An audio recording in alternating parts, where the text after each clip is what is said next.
Mama raised a soldier, not a, yeah. Mama raised a soldier, not a, yeah, yeah. No, I can be heard, yeah. Alrighty, put you in VODs. Actually, no, that doesn't matter because I know. Yeah, I'll put the video in the VOD anyway. But, yeah, let me make this thumbnail real quick.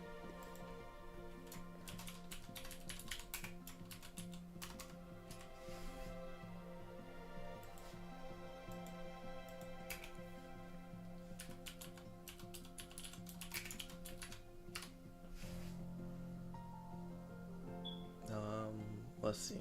Yeah, let's just pick something random.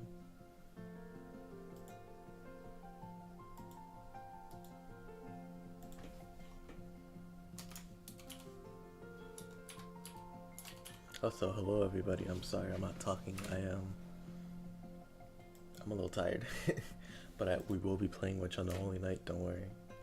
Um, I will deliver. I'm just making this thumbnail real quick. And it's the thumbnail for the stream. I just want to make that clear.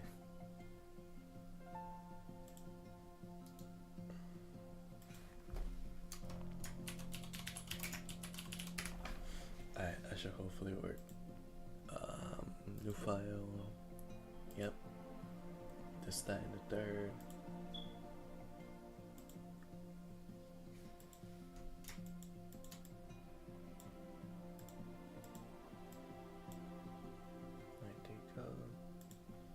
And then Souyjuro yourself.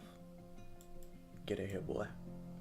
Yep, borderless PNGs because we're like that.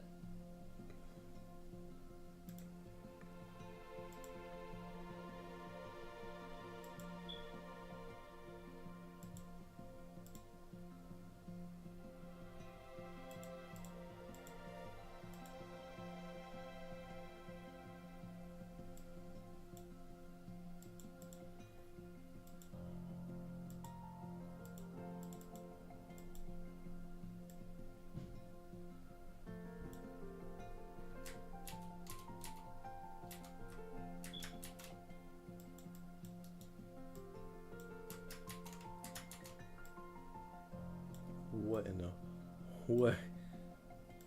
What?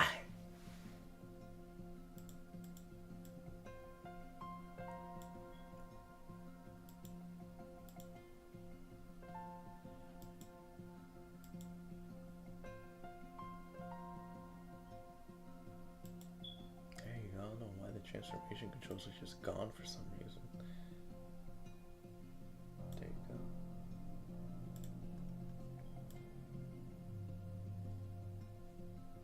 It'd probably help if you guys could see me doing this.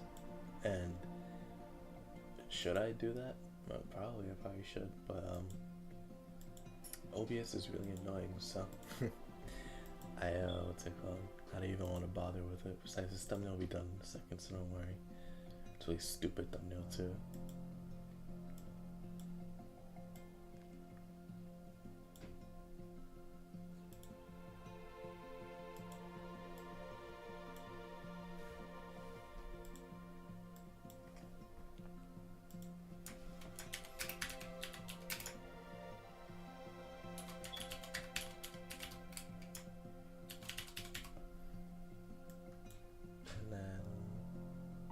You like 150, 72 actually, no, 150. Yeah. Give you a drop shadow. Outer glow, drop shadow. Yep. I'm not gonna lie, I kinda wanna drip out Souyjuro so there's some effects too. Yeah.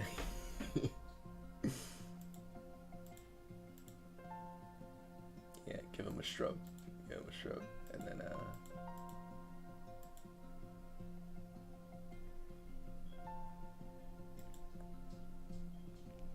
Souyjuro himself, we'll give him some lighting too. Give him a curve or something. Actually, no, wait, we do gotta do you. Let's do like 15 on that. Yeah, just make it super contrasted. Like just the worst thumbnail possible. You know what? No, you guys have to see this. Let me close this game. Yes, exit the game. I haven't even started yet, so yeah. Let me show you guys. Let me show you guys what I'm doing. so, so this right. So we're gonna. No, I don't wanna. I don't wanna burn it too much. Yeah, I wanna something, some, something like this. Yeah, something like this. and then, and then we're gonna. No curves. Right. Do the brightness. Let's do the saturation too. Saturate a little bit. Let's saturate. That's a little too much. That's a little too much. There you go. Yeah, like 35, and then I'll leave it like that. Yeah, why not? What's this one? Oh. Oh, the more you know. The more you know. Oh, that'd be really useful next time I make a thumbnail. That's really good actually. Alright, lit. So yeah, those are the ones I usually do. And then what's the word? Which one do I want to do? No, not that one. We can take you out. We can. What's this do?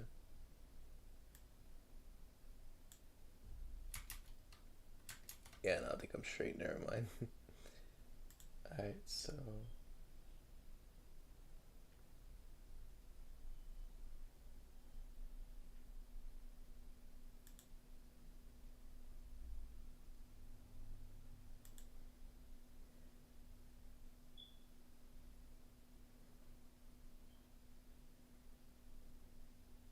Yeah, no, I think I'm good. Alrighty, let's do the. Where's the camera filters? See what we can do with this.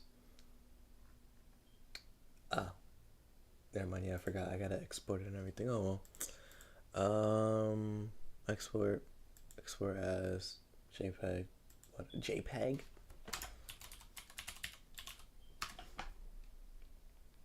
Alrighty. Yeah, no, I got nothing to hide. It's whatever. Who cares? But Souyjuro. Oh, if you saw that the video is done, I did promise that Arcane would be the next video, and I'll show you guys in a second.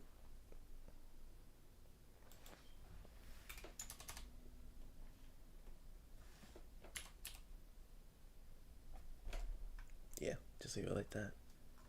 Alrighty, and then we do that.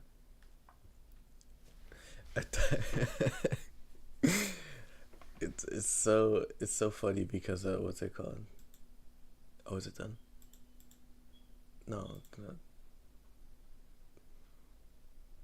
Oh, it's because what's it called? The changes I'm doing them during the stream. So yeah, yeah. There you go. Now the thing's done. Now it's done. But yeah, no. This is coming out today. So you know, if you see the stream today, you know, be on the lookout for that. That's really fire. Also, thank you for the support on this video. I really, what's it called? Really appreciate it because I spent a lot of time on this. Like, not as long as like ReZero because I went through that script like 8 times, which also reflects the time. But also like I put a lot of effort into this one. I really wanted to go all out, and I'm really appreciative that like, let alone it got like 20 likes, but also the abuse that it did. Cause like this is an anomaly. I don't expect to do this every video. Would I like to? Oh, yeah, of course. Cause like, shoot, I'm trying to get money. But nah, like this is an anomaly. I'm not gonna get 400 likes every video. I'm not gonna get 5 stacks per like as in views. Like that's an anomaly. But I'm really thankful for both of them. So just super thankful. But yeah, no. What's it called? With that being said, shoot, let's get to the game. You know, I promised Sawush on a holy night, and I gotta deliver. Sure, why not? Let's save it. Save as.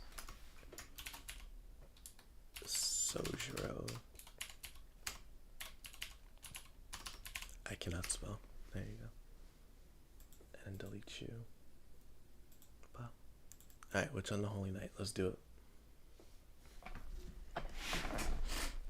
I'm gonna say that I'm a cool cat. F that to them. I'm a top dog.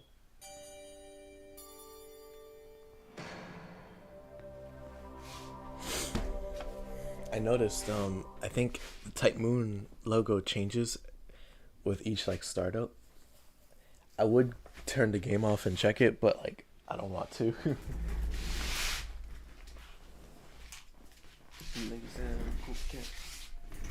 a top dog.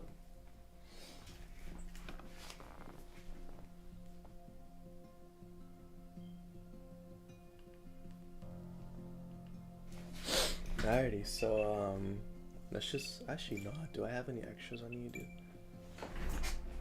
Yeah, no extras yet. But how far am I in Witch on Night of the Witches? I am really far, really far. Goodness gracious, and it's not even done yet. That's the best part. That's the best part. I'm saying I'm a cool cat. So you know, still in Kitsy land. Still getting chased by Alice, but you know we're getting something. We're getting something here. We're finding out that what's it called? There might be a plan at work, so we're just gonna see. He'd arrived at the summit of the track. From nearly 200 feet high, Souyjuro had a bird's eye view of the entire amusement park. He was able to spot Alko's figure right away. In the plaza not so far from here, she seemed to be occupied with something conspicuous. His surroundings lay still. The breadmen were still busy trying to figure out how to reach Souyjuro by trial and error from the roller coaster's entrance. They were over 300 feet away now. Let me get some water, actually. Hold on.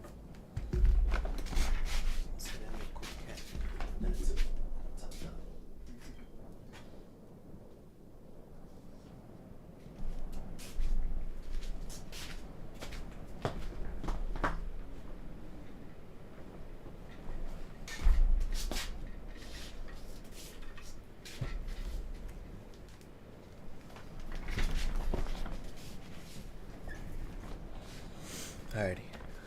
Yeah, so I already read that part.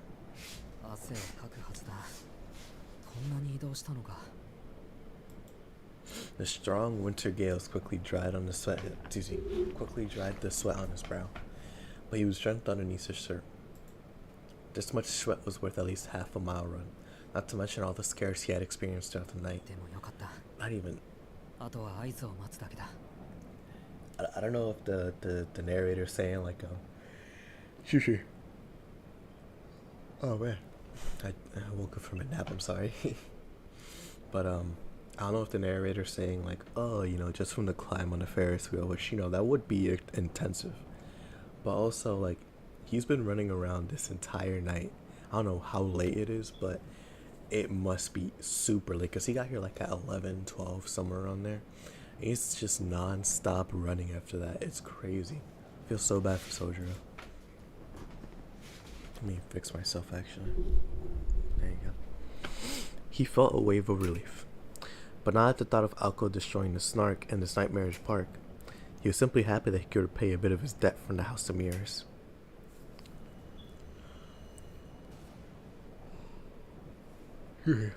A blue bullet from the plaza A blue bullet rose from the plaza where Alko was located.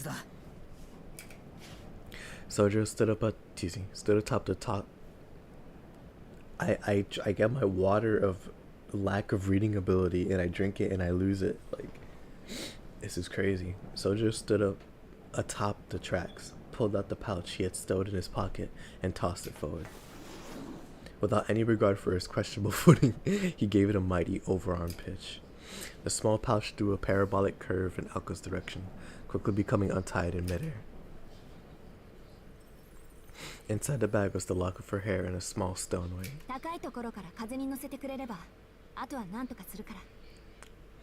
I mean, is the goal the distance that it travels or just getting it up in the air, I wonder. Alko had said, but it was Sojuro's effort that had set the plan in motion. A tuft of hair. Oh, that is true. If the wind is blowing to her direction, it's gonna get there regardless. A tuft of hair remained airborne, drifting as if watching over its owner. Sojuro's job was done. He remained concerned about the egg hovering over him, but there was nothing he could do about it. Soujuro breathed a sigh of relief and leaned forward to watch the rest of the plan unfold. But then, in the corner of his eye, he thought he spotted something familiar approaching Aoko. Oh.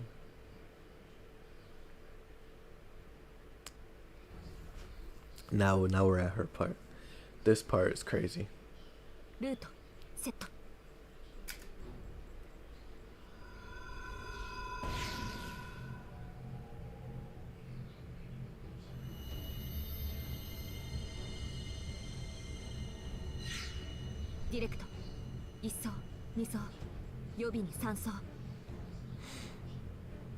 Oh, huh.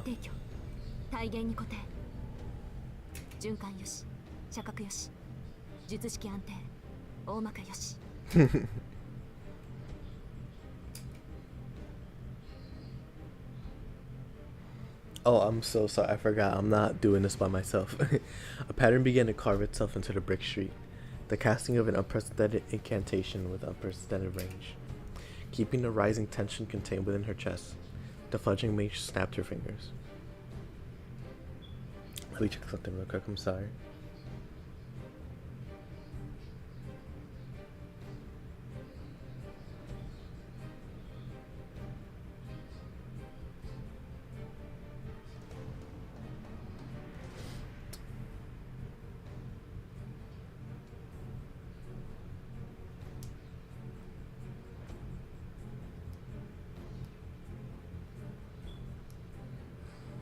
There you go. Yeah, I can at least hear myself.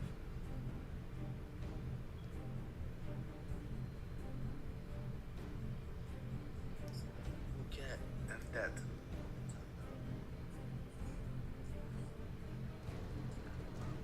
Yep. Alrighty, that's all set. Okay. Tell him I'm a tough dog. Keeping the rising tension contained within her chest, the fudging mage snapped her fingers.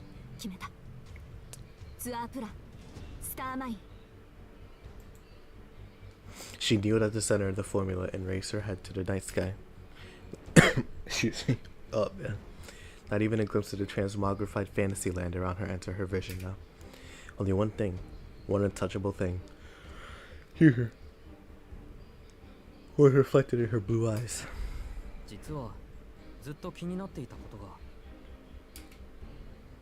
This is how their conversation started a few minutes prior.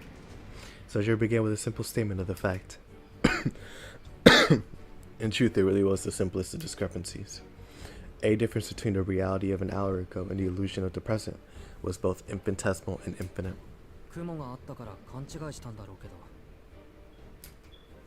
It was hiding in plain sight. Too impossible to be real. Too outlandish to be here. It is the amusement park where every paradigm had shifted. Something was blazingly flaunting its normalcy.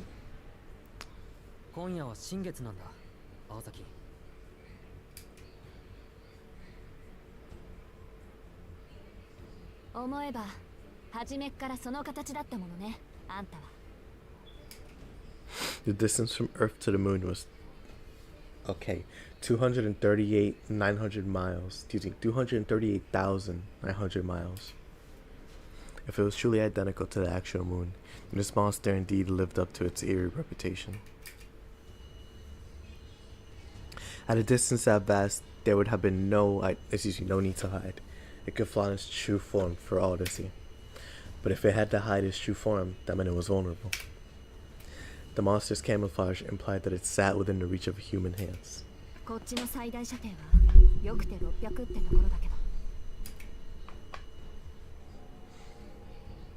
At this point, it was time to give it all she had. Drawing on the energy surging through the park, she extended her firing arm.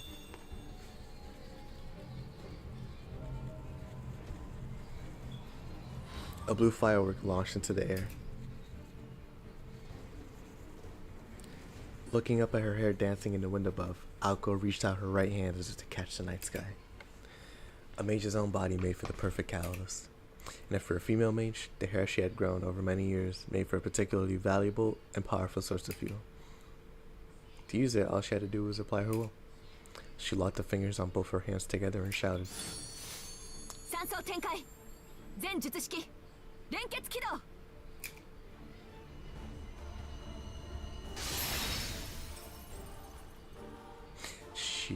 she hurled forth a clear challenge to bind the moon to herself.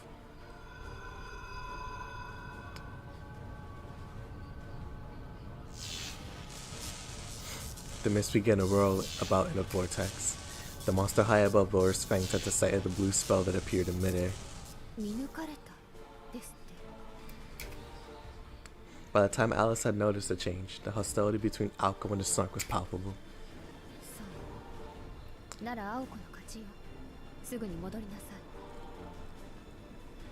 Ah, wow, okay, I did not know this. I did not know that that Alice issued an order to the Snark to return. That's crazy.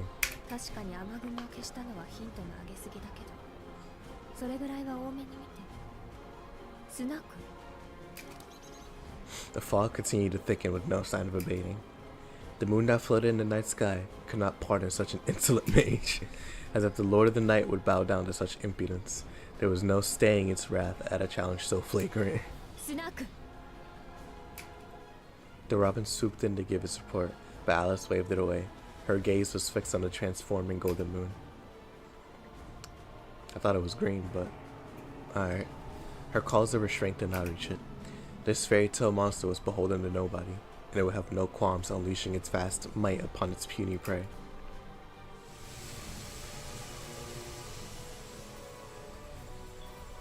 The core of her magic bullet howled. The magic circuits within her body spun. Aoko fed the magical energy, scorching her nerves with imaginary flame. She was linked to the formula inscribed on the ground. The spell was read and executed the same as it always was, but its output was beyond reckoning. With this much firepower, even this mundane process would invite injury upon its caster. It was enough to burn up the nerves that were acting as the barrel.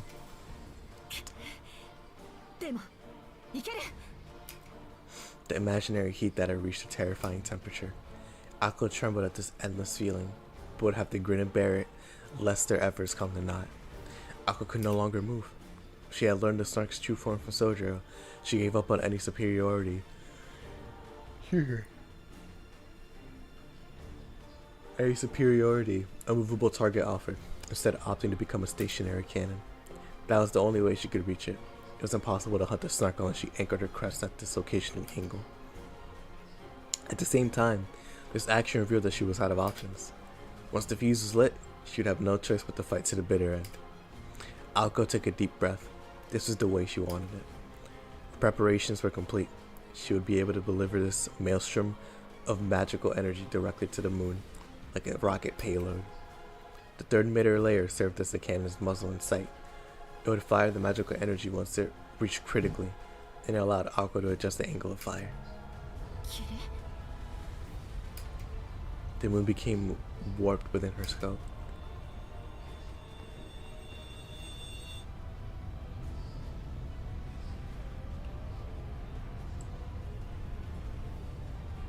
There you go. As Aoko charged her magical energy, deployed its... Well, I'm glad they didn't choose that wording.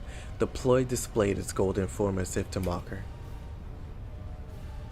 Come, worship the heavens, powerless scion of an insolent bloodline. For there it was, a point among the otherworldly sky, a mystical visage. What? I've never seen that word before. Huh?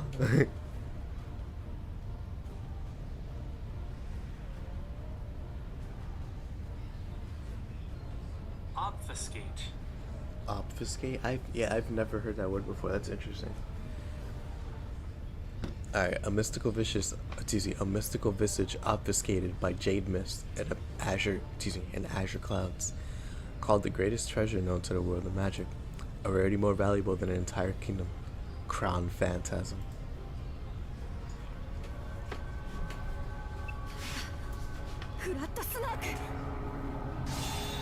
set apart from the first, the world's greatest fabrication. Give me 1 second.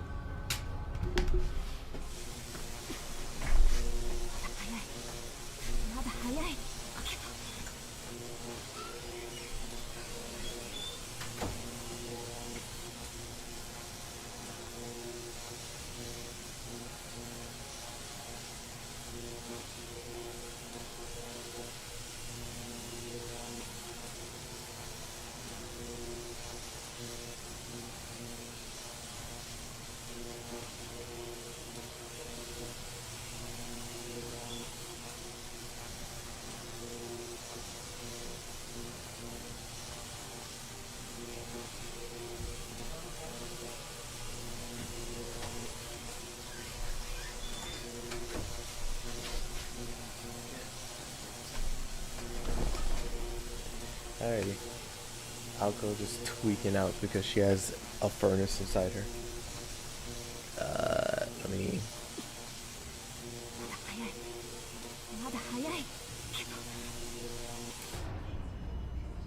Her instinct screamed at Alco to delay no further. This fairy tale monster was the greatest of its kind and was about to expose its true form.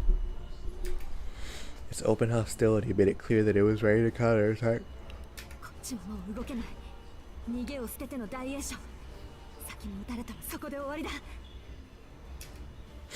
She had to shoot it down first. Magical energy was at 80%. The formula was operating normally. All that was left was to pull the trigger. But the calm voice inside her head asked if that was really okay. She had one shot at this, and there was no going back. It was a battle of precision with no room for miscalculations. Even a tenth of a second of hesitation would tip the scales. Was she ready for the pain? Was she ready to deal with the fallout if she missed?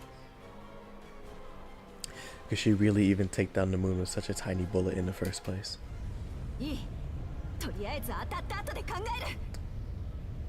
Oh, alrighty. Her eyes fixed upon the moon were filled with determination. She knew that the moment she fired, the intense recoil would overwhelm her entire body. Still, she shouted.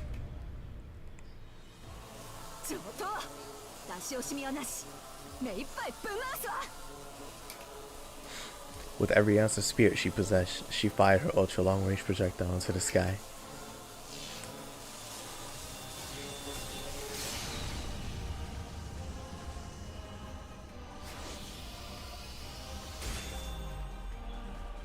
The third layer embraced the magical bullet fire from the surface of the earth.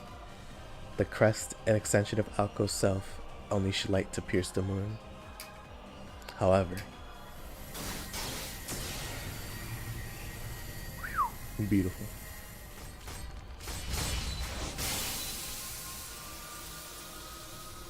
An enormous blue canopy pulverized the beam. It returned to ether, that 300-degree flame, to nothing as it came in contact with the bullet. The recoil of the Grand Magecraft literally boiled her blood. Her body couldn't handle it. Her heart stopped. Her brain went numb from the pain and impact. Her nerves putrefied from end to end. But her magic crest revived them all by force. Dang, so she died. Even though her vision had gone white, she could still see it. Swallowing the blood in her mouth, Alco looked up with a scowl. There it was. Oh, wait, we're seeing from her vision. That's crazy. An enormous shield of ice and a sneering, deformed skull.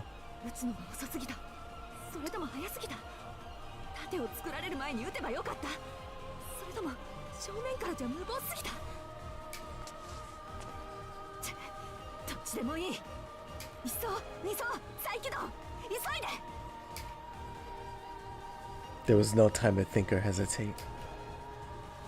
The magical energy throughout the park began to gather.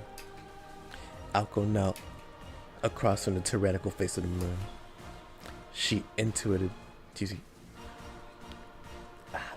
it's a hard word for me to pronounce. She intuited that the ice had yet to fully form. Flat Snark still had to reach its full strength.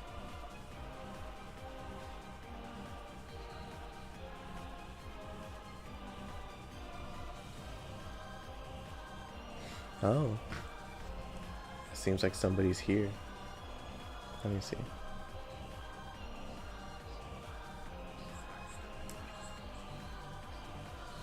Bro, AFK, that's funny.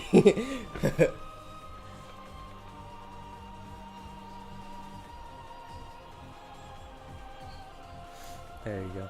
Alrighty. Oi. Intuit Dome. LA Clippers. Alrighty. Which is exactly why. By accelerating the spell, Aqua damaged her own body.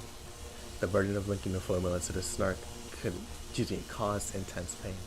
Oh, she oh, I'm sorry, I just can't. That's so funny. Alright. Not this, it's just something else. All she could do was grit her teeth and endure. All because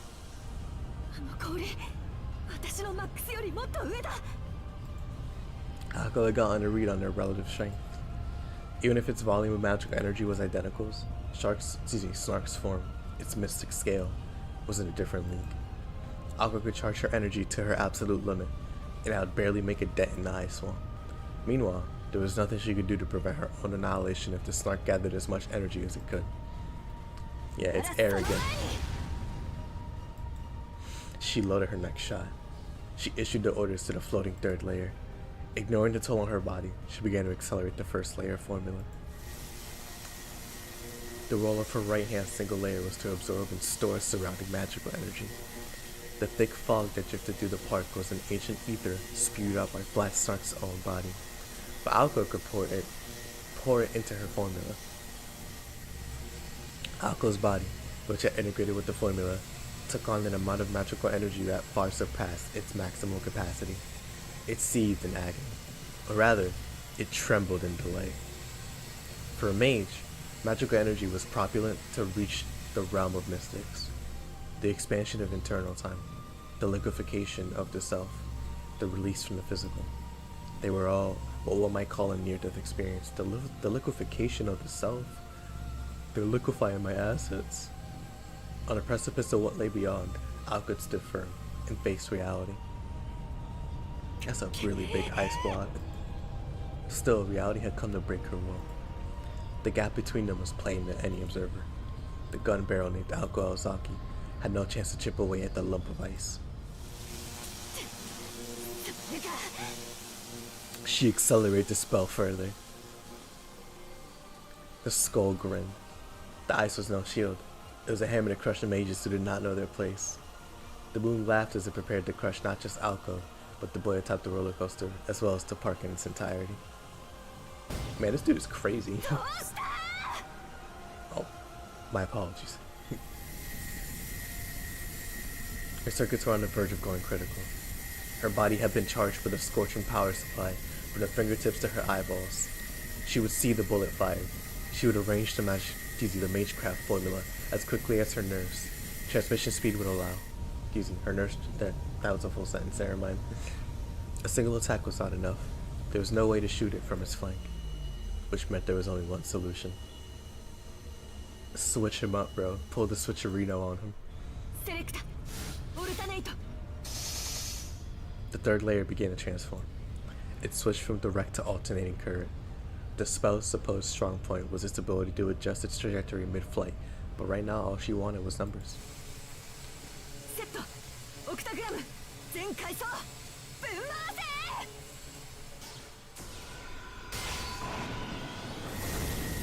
Oh yeah, that's bigger.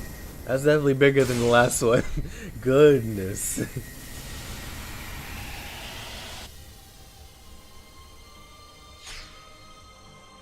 A blue sun shined down upon the amusement park.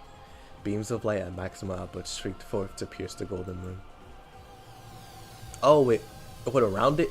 What? Oh no, so, hold on, wait. Let me look at this right.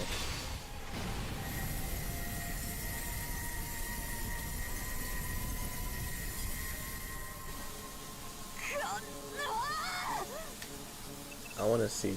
Yeah, I wanna see. So what happened?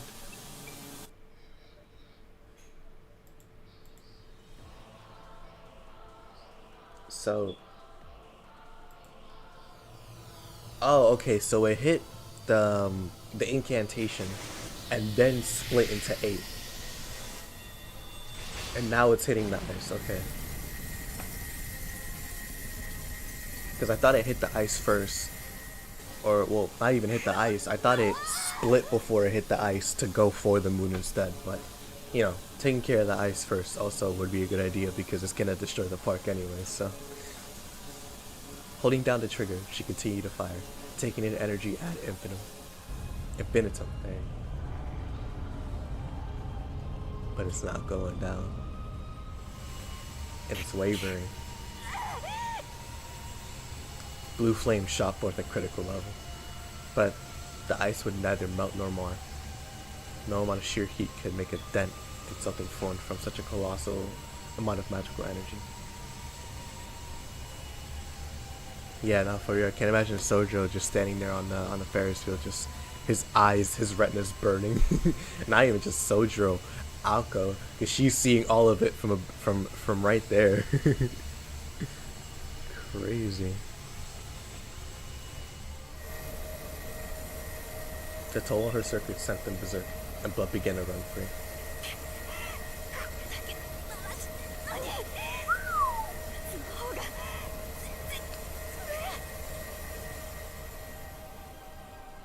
The battle had become a tussle over the magical energy that filled the park. From the very beginning, this had been Snark's home turf. The Snark had control over at least 80% of the space, while Alko had 20% at best.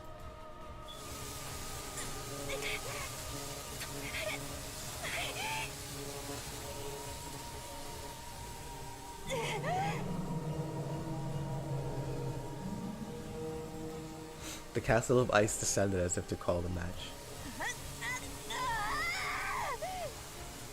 All she could do was delay the inevitable. She knew that she had been backed into a wall, and right now the only thing she could do was to keep firing. Then again, perhaps not. There was another option. She converted all of her magical energy into a defense. There was a tiny chance, no, not tiny, a great possibility, in fact, that she could save just her.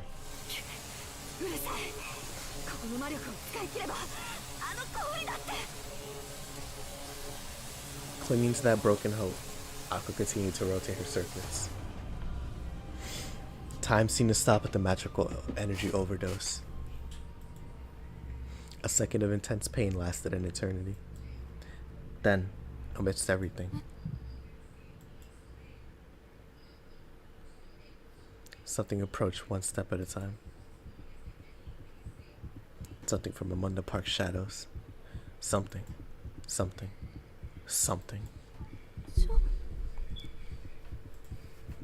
She felt goosebumps from head to toe.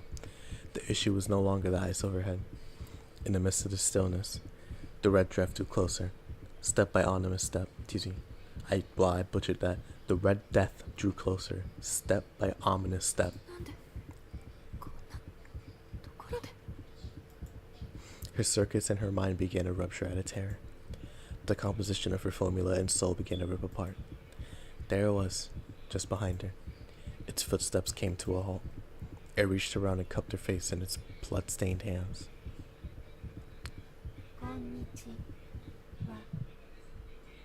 Hello?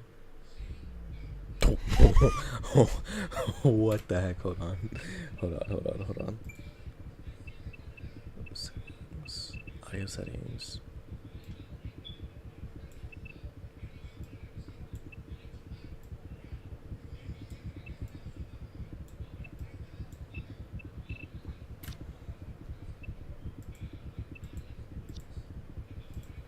She wanted to scream out with all her might. This is it. Nothing matters. I couldn't care less. Run or don't, it doesn't matter. Quit hiding and reveal yourself. Use whatever you can and show no mercy. That was it. She had one final card to play. What's a miracle I've been gifted to her? Or what's as a joke? It made the ice look like child's play. That was the Red Death. That was it, the Red Death had come to kill. Using it would spell ruin. Not using it would mean death by ice. Then, why hesitate? There was no conditions on its use. There was no price to pay for its power. She simply would cease to be herself. That was all. Humans love to exist in areas of gray. Dozens of electrical impulses disconnecting the brain every minute. Nothing lasts forever. Not even oneself. It was not anything particularly worthy of disdain. It was not even anything remarkably worthy of being called taboo.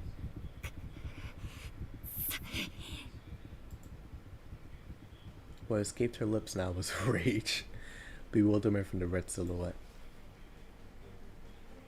The girl let out an inaudible scream.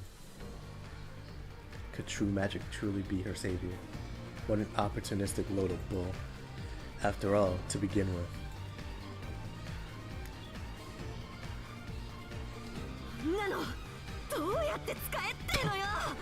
Wow.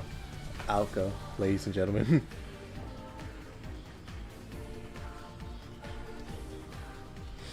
I can't wait to see what Souyjuro sees. Indeed, Alka was still in the dark. There you go. Alright. Alka was still in the dark when it came to that magic, whatever it was.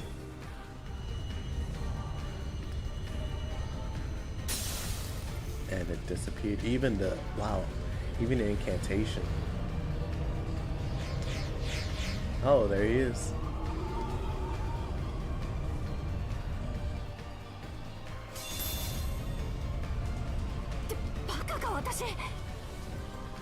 She woke from her momentary hallucination. The very illusion her breaking soul had shown her. Whining had the opposite effect on her. Her pride was now ablaze. Souyjuro was right. Her opponent had to put her in check, but she had done the same to it. It was a clear way she was losing. It was clear why she was losing. So now all she needed was a counterplan, well within her abilities. No matter the odds, she was not one to give up without giving it one last shot.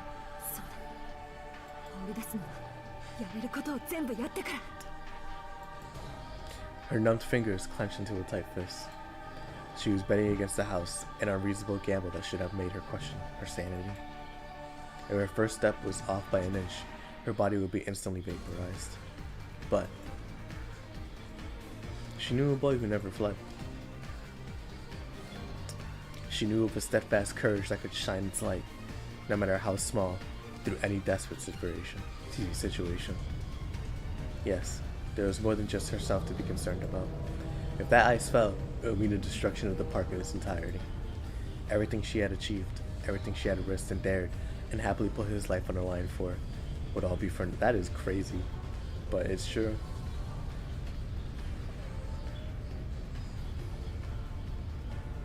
Dude, I appreciate the compliment, but one thing she does that Carlos does not is try every option. Carlos does not try every option. Oh man.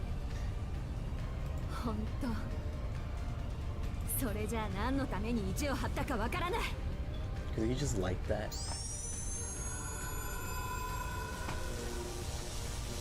Wow, this is the spiritual pressure. Determination and confidence surged through her like electricity. She was in no mood to be crushed by a giant sheet of ice. If she was gonna lose, she'd rather do so as grand best.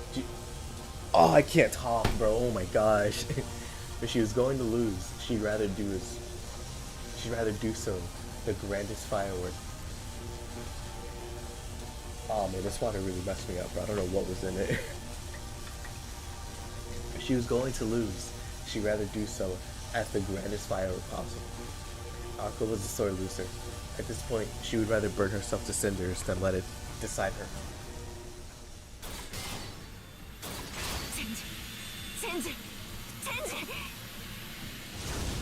Oh my goodness. She grunted in pain. Energy raged through her body. Her circuits were on the verge of disintegration. Inscribed upon her body, her magic crest was Magecraft given physical form. It did not, however, stop with simply skin and flesh. It burrowed to the very marrow of her bones.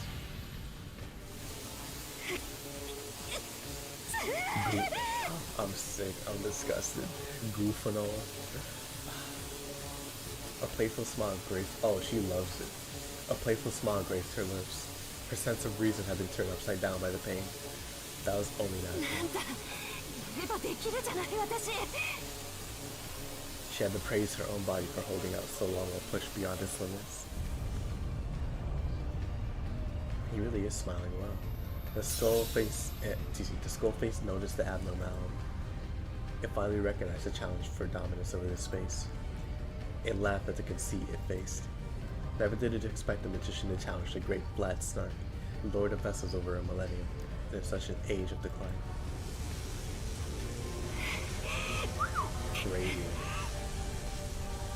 She tried to catch her breath. She braced herself for the coming pain. She was going to smash that ice to pieces. Both had access to the same amount of magical energy. One of them was greatly outmatched, but...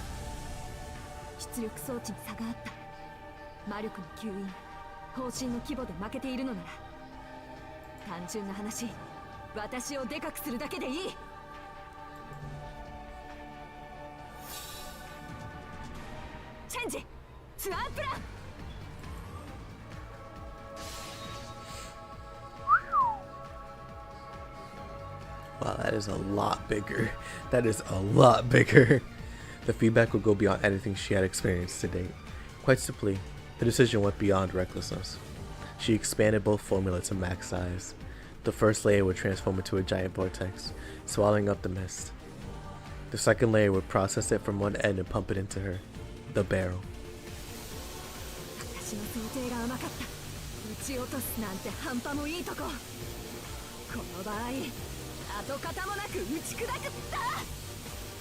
Huh. A simple change in mindset like that, wow. That makes sense.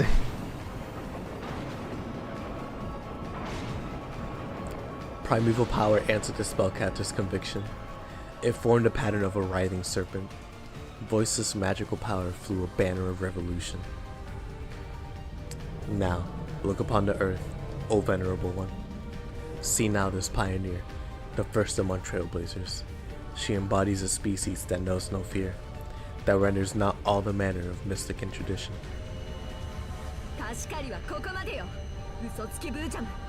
No, what in the world is that?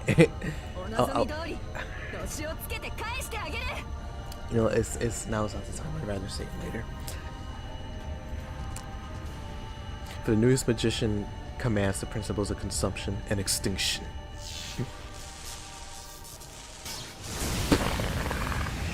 And this one's definitely the biggest, that's for sure.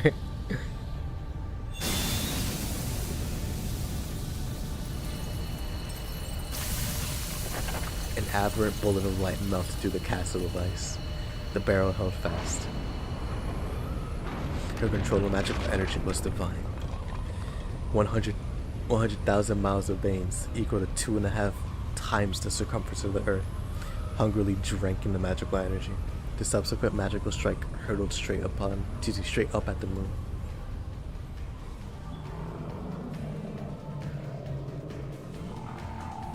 Well, I mean, that's what you get for being arrogant. Like, that's your fault.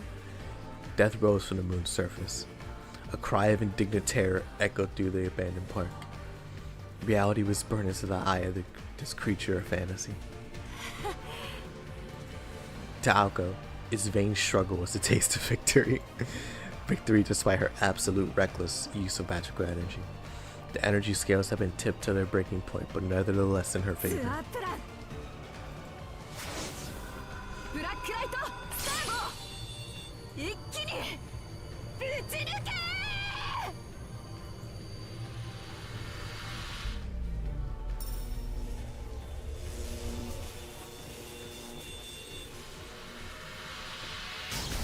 Okay, that's what a blueprint is. Oh goodness. Oh my goodness. She upped the switch on him. Shatter, shatter, shatter, shatter. The skyscraper scattered into atomized dust. The island, its unattainability extolled, had swallowed whole the despair of its many challengers. Long had it proudly eluded mankind's influence.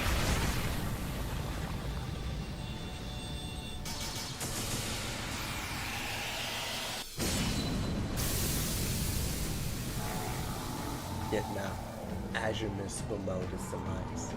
In the sky, the icy canopy crumbled. The snark hunting bullet jumped over them.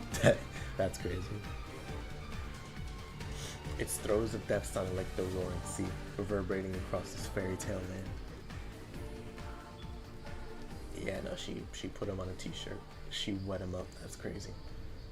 Kitsy Land saw a murder today, and it wasn't Souyjuro. The battle was over. The thick fog dissipated and the shattered ice melted away before it hit the ground. A lethal bullet unseated the Night King from his throne, affording him no time to grieve his loss. She just killed Alice's best snark. That's crazy. He's dead. The oil of the moon. The untouched, flat snark. The dreamscape that had begun with its resurrection ended with its demise.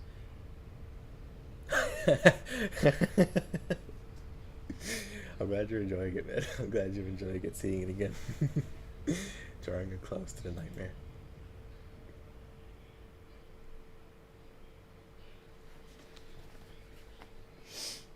Alrighty. They lived. I don't know how, but they survived. さすがに無茶だ。Oh boy. I wonder. Flat on her back, Akko looked up at the night sky. She lay there perfectly still not able to move a single finger. When she tried, her whole body screamed out in agony. Oh man. She was completely empty of magical energy, and her magic crest had come to a halt. She estimated that it would likely require a whole day to recover all her bodily Oh my goodness. Sadly, all she could really do in that moment was take a breath. At least her chest was swelling with pride. She had gone toe-to-toe with a fairy tale monster and had emerged victorious. The battlefield conditions had favored her.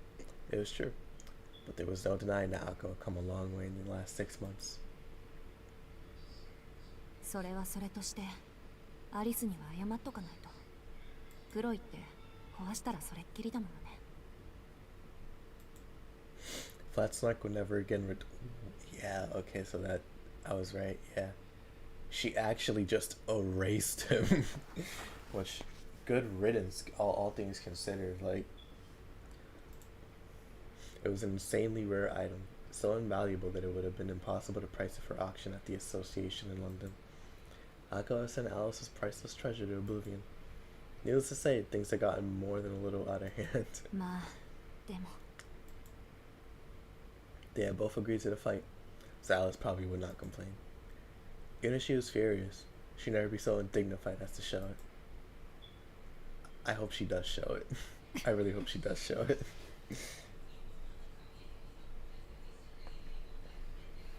The second Akko relaxed, her fatigue finally caught up with her. She did everything in her power to fight off the overwhelming drowsiness. Aside from a few minor internal injuries, her body was miraculously unscathed. She felt like she could probably stand up and dust herself off after a bitter rest. Life is a circle. Oh, is that deleted snarks? Subtono delete. Oh. Huh.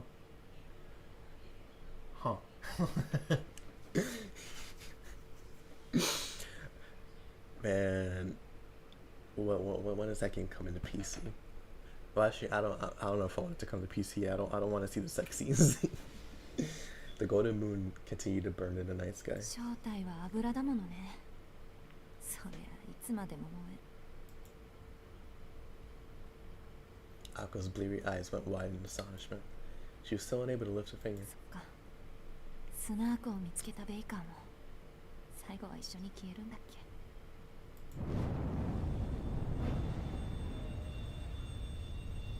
She sighed in resignation. Akko accepted that her final stand left her with only 10 seconds before she burned to ash too. Let's go. No porn. I get to read Shiki Tono and only have it implied that he has sex. Let's go.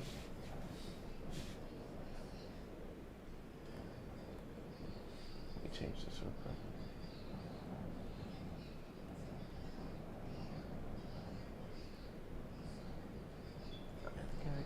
I think I already saw those.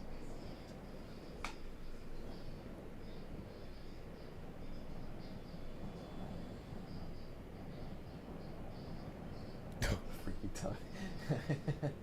Let's see. Alright, yeah, I think that's the one. Alrighty. Elsewhere, just a short moment prior. Buffeted by strong winds atop the roller coaster, Souyjuro gravely peered down at the ground. Mumu? All he could muster was a single murmur. Like, he could see alcohol on top of some drawing on the ground. And なんだあれ。いくらなんでも頑丈すぎないか。 in the distance, there was something familiar in the direction of the ruined house of mirrors. Sojuro's job to throw Ako's hair from a great height was complete. While not the most impressive of tasks, it was absolutely a matter of life and death.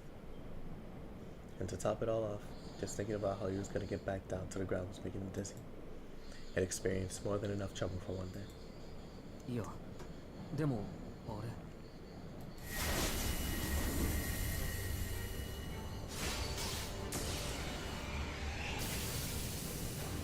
He was flustered as he stood atop the swaying bridge. A skull suddenly appeared in the sky above. On the ground, he could see a circling blue light with Alko Awazaki in the middle of it. And one more thing. From an angle that only Soujiro could see, the shadow stalked Alko while she challenged the moon. It was shaped like a person missing a lower. She's still not dead? Oh my goodness! It was shaped like a person missing the lower half of its body. The disembodied torso slowly clawed its way toward Alko. They were still over 600 feet apart. Unfortunately for Alko, she completely failed to notice approaching from behind. He's gonna throw the egg. He's gonna throw the egg. あれは He was sure of what it was now. There was only one thing in the park that would chase Alko and not him. The puppet. いや、でも、ほら、あるいは、ひょっとして。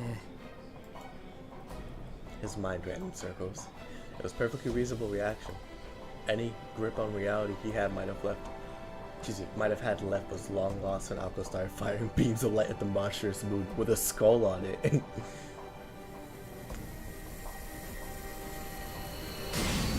Again! Alko's merciless fire buffeted through a roller coaster like a storm. Just standing on it was almost enough for him to be thrown off and killed. At any rate, Soujiro couldn't fathom the situation. Should he head back to the entrance of the roller coaster and warn Alko about the incoming threat? No, there was no way he would make it in time. And to make matters worse, there was a horde of bread. I forgot the bread men are there. Oh my gosh. Oh man. Honestly, not Soujiro. Alko might be lucky the way she's moving now. Yeah, the bedman. It may very well have been the case that Alko was already aware of the puppet and would take it out as soon as it got closer. If she was, Soujiro was sure he would only be in the way.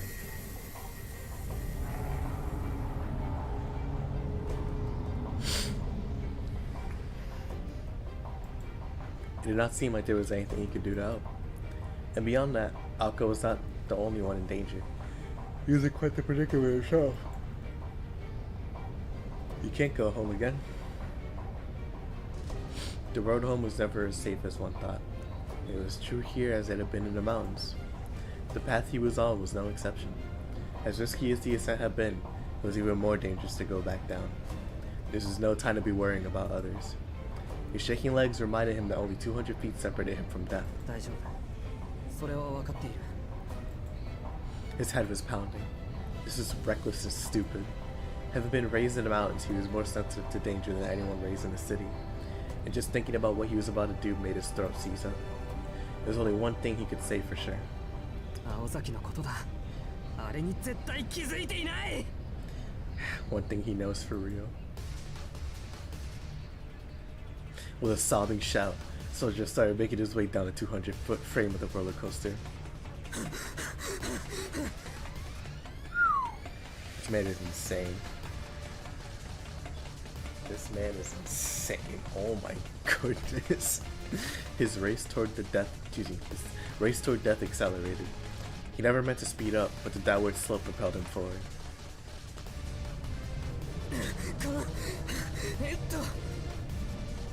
It was too late for regrets. Now that he was running, he had no choice but to go even faster. And time was not on his side. He would never make it in time if he took the long way down.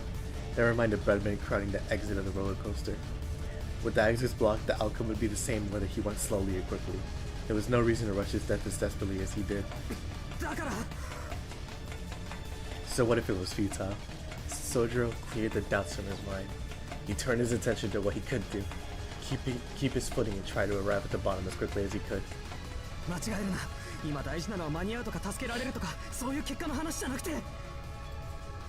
He had no idea what impulses were driving his stiff limbs. He just focused on the moment, pushing past the fear and cold logic. At his core, he was the kind of person to deal with problems head on. There would be time to think about the consequences later.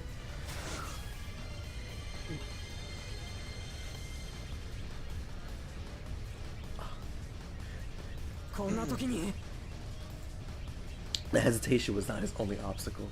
The worst possible hindrance appeared at the time when not focusing on the track would be certain death, yeah. El huevo. Souyjuro sensed something wrong with the egg he had been so studiously observing out of one eye. Something had changed. At the very moment he realized it, Souyjuro stumbled, then instinctively wow. That would have been his death right there. That's crazy. It was a miracle he had not fallen. Descending a roller coaster on the foot was an act of suicide. The egg stayed right by his side, so close it was likely it would collide with him. It's crazy. This whole chapter just keeps getting crazier and crazier. I don't know how he does it. I don't know. How does he do it? How does he do it? I gotta know. Though he was trying not to look at it, he could not help but feel uneasy that the door-like decoration in its center was gradually opening. He cursed his rotten situation, and he refused to slow down. He ran even faster, glaring at the egg on his side.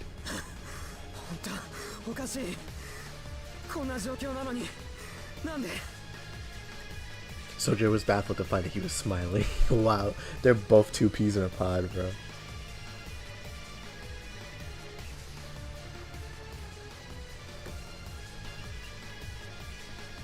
Humans can't do that. Oh man, but that's the thing, this man is not human.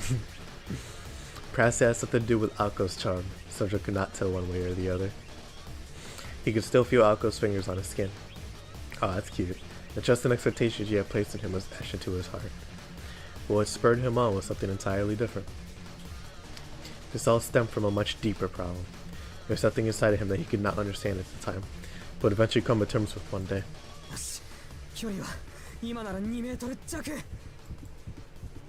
He carefully judged the distance as he ran down the track of death.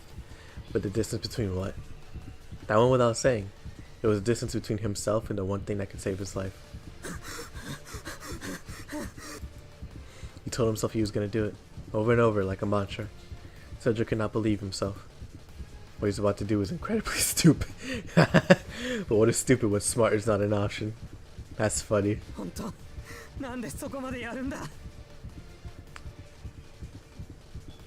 Let me see. Yeah, no, for real, he would have broken his leg at the least. Like, goodness. But then again, Souyjuro is not human. Amidst it all, he laughed at how pointless such self-reflection was now. Temporary confusion, a psychological thrill ride. Both had laid his soul bare. What really mattered in life? The answer to that question was simple. His primitive values did not crave success or reward. All he wanted was to live the way he wanted. It wasn't an obligation to the people around him. The desire to live his way was his and his alone. If the egg had been equipped with the vocal function, it would have gasped in shock at what happened next. The boy who had only tried to escape up until this point suddenly shifted his weight. He pointed his feet outward instead of inward. As if one whale, he crouched over, ever so slightly to maintain momentum, and gazed at the floating egg.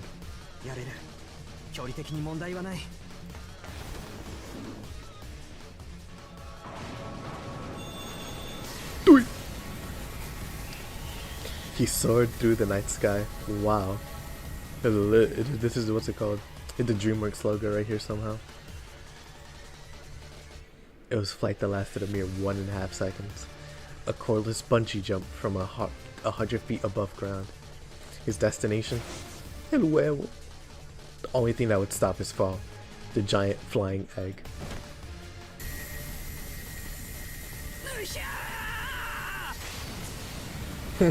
He shrieked, this time out of elation as he desperately clung to the egg's surface. Just earlier, the cold-blooded witch had told him that without fear, the top of a building would feel no different than a balance beam. This from the same witch that would have been left so speechless had she witnessed this spectacle. There was one thing to be fearless, and another to be reckless. What the boy did next would give her a headache in the days to come. Clinging to the egg, he shifted his gaze away from it. He felt the rapid descent. Souyjuro, focusing his half-shut eyes on the ground, leaped off the egg once they were a few feet away from the ground, then turned back to it, careful to re-establish the eye contact. But I think it's too late. Something so unbelievable, though, to Souyjuro. The elevator at the department store and the mysterious floating egg were both just moving objects, virtually indistinguishable from one another. Oh no, it's cracking though.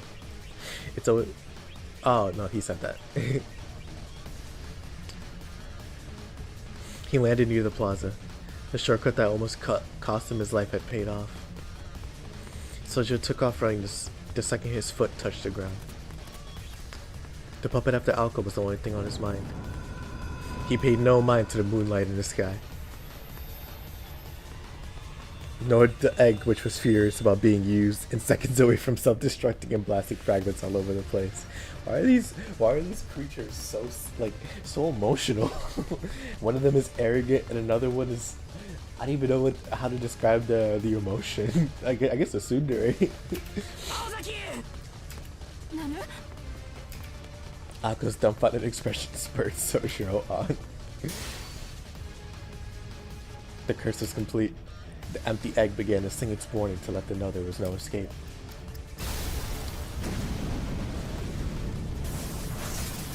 Ooh. Shrapnel from the egg exploded through the air. The ode to Queen Alice that Alice had engraved in the dumpty quickly robbed him of his senses.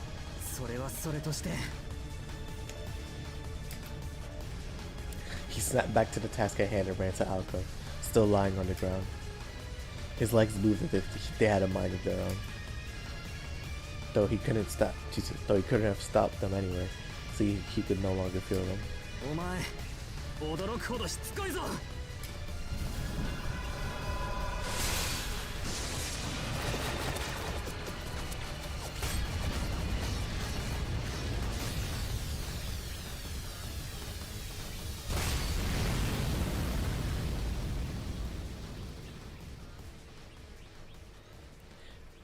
You know, it's hard to believe that Alice didn't want to kill Alco and Souyjuro. Well, Souyjuro, yeah, she wanted to kill, but she did. Oh no, it's hard to believe that she didn't want to kill Alco too. I know that they're not friends per se; they are roommates, but like, man, the scrambled murder case. Badumsh. Piles of rubble became flowers of light blooming from the earth.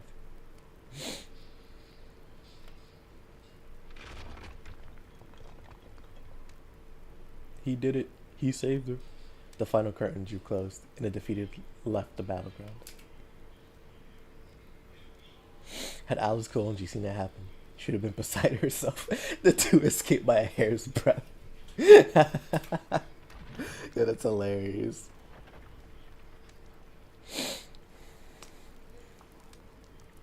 The only person in a position to witness that weird mutual destruction was the girl who had been saved from it. The boy who had never stopped running paid it no mind.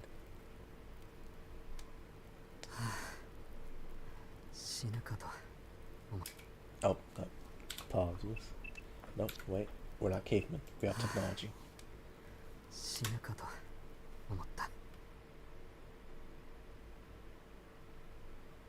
Whoa, wait, hold on, whoa. Okay, yeah, but I say, why'd you skip it? The safety of the girl in his arms meant infinitely more to him than the miraculous way in which he saved her. But the moon did not wait for the dawn to set. The ornamental texture of the fairy tale kingdom faded away.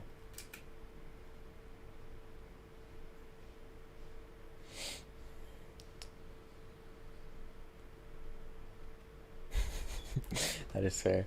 I won't lie. If a king is that arrogant to not listen to his subjects, or better yet, his master, then shoot, no mercy, no mercy.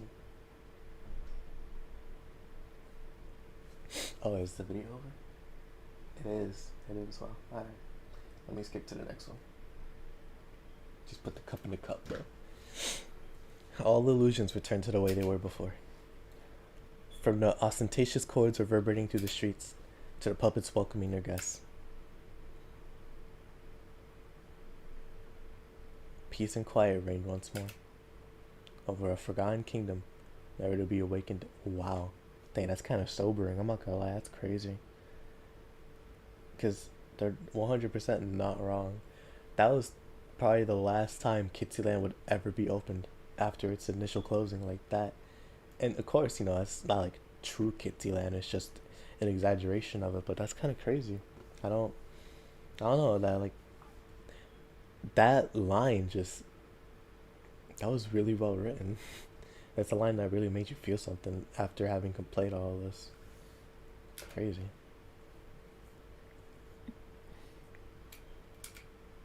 Out flickered the embers of a late night train, even the electrical lamps that illuminated the park. Together they watched it disappear. Souyjuro lay on the ground, desperately grasping. And here I go ruining the moment. Desperately gasping for air like a fish out of water. The curse of the exploding Ed had numbed his pain, and he was understandably exhausted after all he had experienced. It looked like he could be blown away by the lightest of breezes. Valka was also exhausted. She was still in better shape, which is somehow crazy. Focused on taking deep, even breaths, she was already working to recover her strength. She addressed Souyjuro indifferently as her gaze remained on the amusement park. The abruptness of it was a bit theatrical in nature. She wanted to look at him as she spoke, but her pride was simply too great.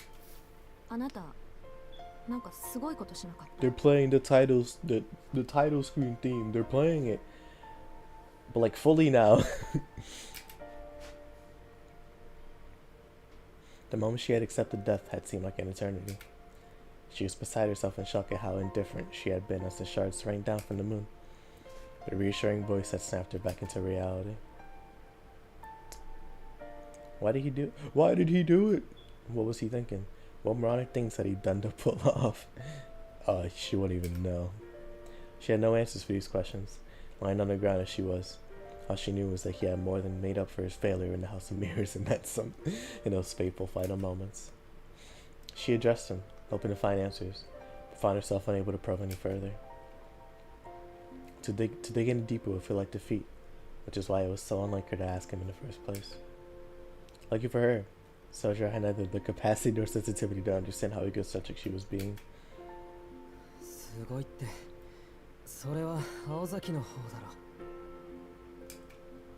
He stuttered between labored breaths.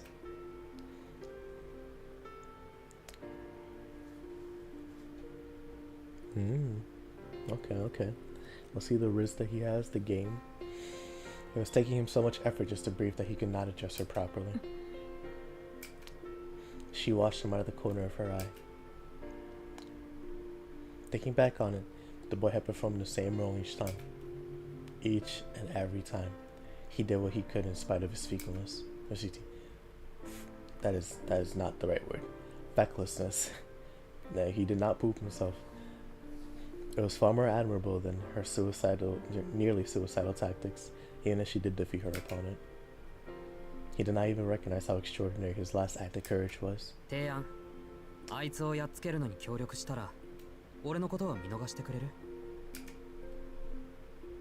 the very least, he had the courage to keep trying whatever he could. That sweater must be drenched in sweat now, because like, if it was sweaty before, now it's just plain up stinky. The spectator might have viewed him as a supporting actor. His actions were not exactly memorable. But the lead actress he supported did not see it that way. まあね、認めたくないし、口になんてもっとしたくないけど。Such inspired actions were wasted in a supporting role. This guy really pulled off the impossible. It was so amazing that she wanted to shout it as loud as she possibly could for all the world to hear. 青崎、ほんと、人畜無害もどうすぎると侮れないわ。All Aka could do was sigh. How could she not? Even she was forced to admit that the way he'd snatched her from the jaws of death was dashing. He was dashing. ま、評価甘めだけど。Truth be told, he was a lunatic for doing what he did.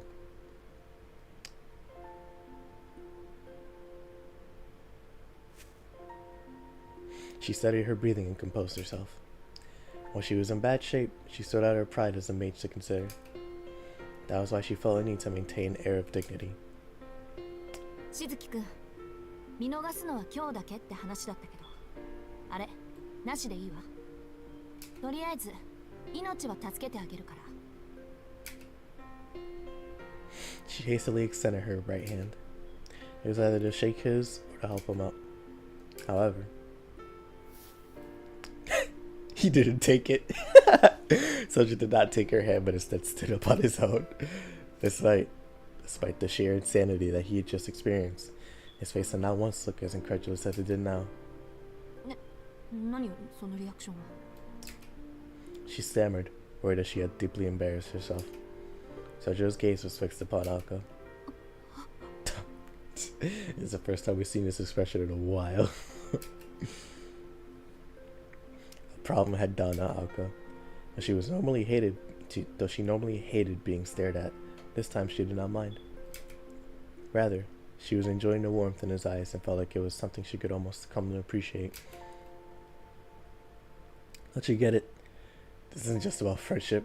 That didn't mean he only likes you either. Believe me when I say that, Sodoji really... I forgot Tobimaru. Oh wow. Tobimaru's a character. The conversation came rushing back. There's a memory better left forgotten. It's been so long since, since I've read character dialogue. Like, it's the fact that this game has character dialogue is a luxury, because it lets me take a back seat. You know, of course, it's a minuscule difference because of the fact that the narrator yaps a lot, but I haven't done character dialogue in so long. I'm so rusty, 100% rusty. No buckets. It's happening. Pushing Tobimaru's words out of her mind, Ako turned to Souyjuro.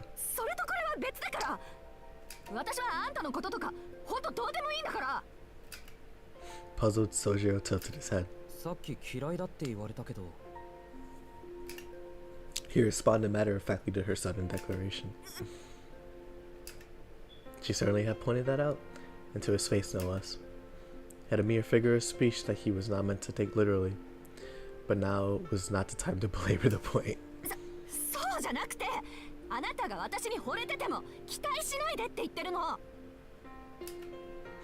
Yet, belabor she did anyway, because she's just a teenage girl.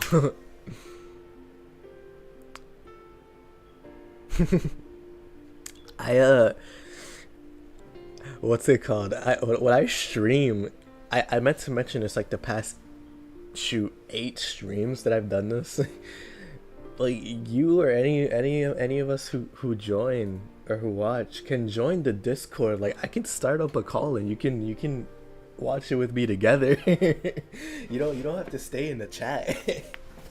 Especially since the chat's delayed, like I can just start up a call.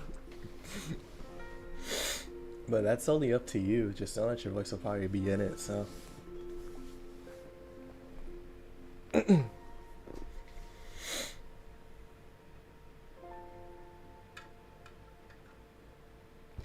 just wait to see what you say.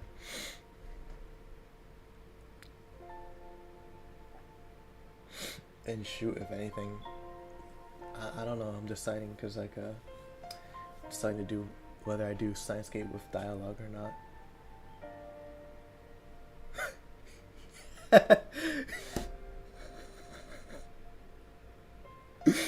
I mean, the invitation is there. If you want to join now, you can. It's up to you.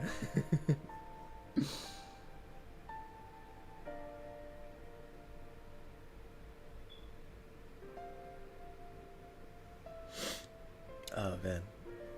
Alrighty. Well, while I wait for that, let me keep going. Akko blushed slightly, realizing how insane she was being. She wondered how she ended up in this position. Yet she knew that she had to get this off her chest.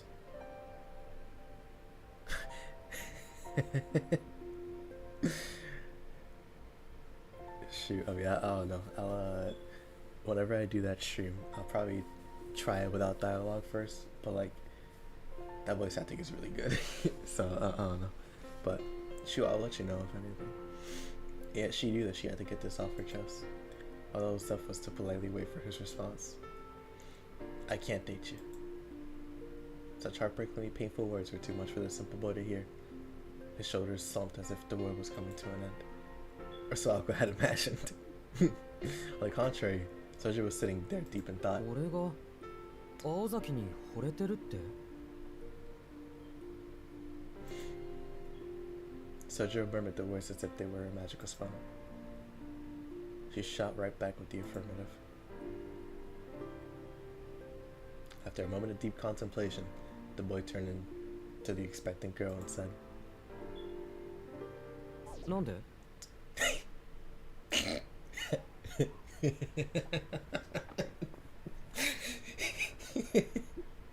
He had to be joking, but he was not.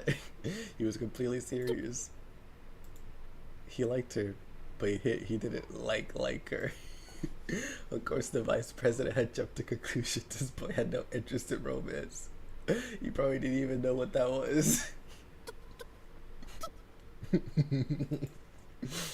She was incredibly embarrassed by how confused Souyjuro still appeared to be. Her rosy complexion spread throughout her entire body. もう一度聞くけどなんで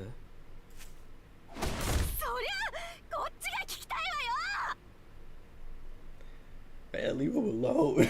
Leave him alone.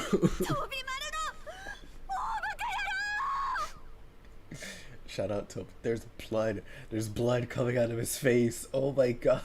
Look at that. That's crazy. She legit hit him so hard he's bleeding. My goodness. Let me see something real quick.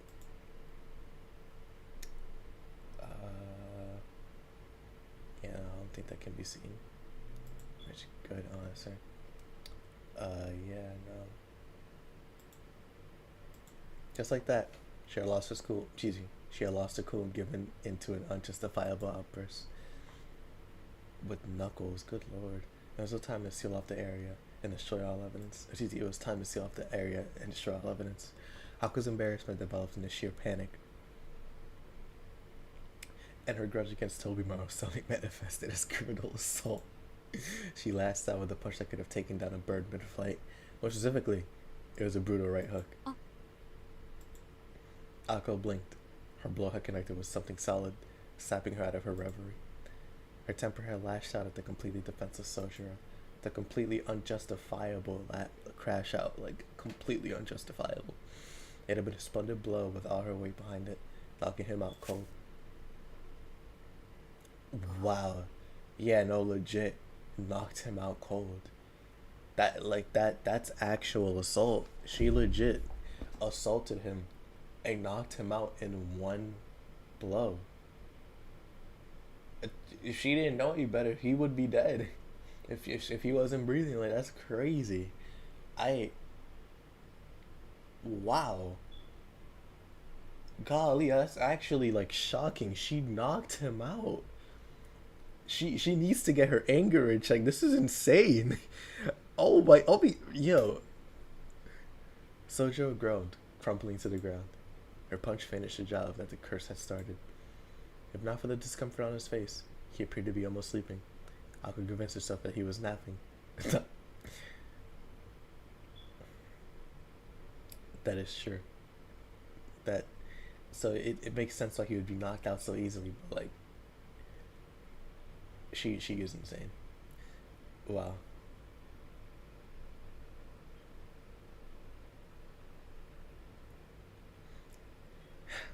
Shout out Souyjuro for running like an Iron Man like marathon level. Like this is insane. Not concussed, huh? Yeah, no, he's definitely concussed. いっか。予定通りになったものね。 This woman is insane.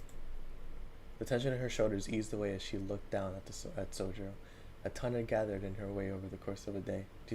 A ton had gotten in her way over the course of today, but the day was saved for now.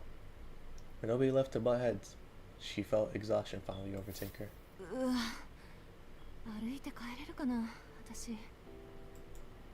Fatigue was enough to make her complain out loud. When she thought about it, she realized that this was the first time she had used up all of her magical energy, and the first time she had participated in the battle of the skill without any prior preparation. Though in truth, 私一人じゃどっちも相打ちだったっけ。 she felt somewhat proud as she whispered those words. Normally it was something that she would beat herself up over, but instead she simply shrugged her shoulders with a bitter smile. After all, it was thanks to the person sleeping by her, by her side, the one that she knocked out.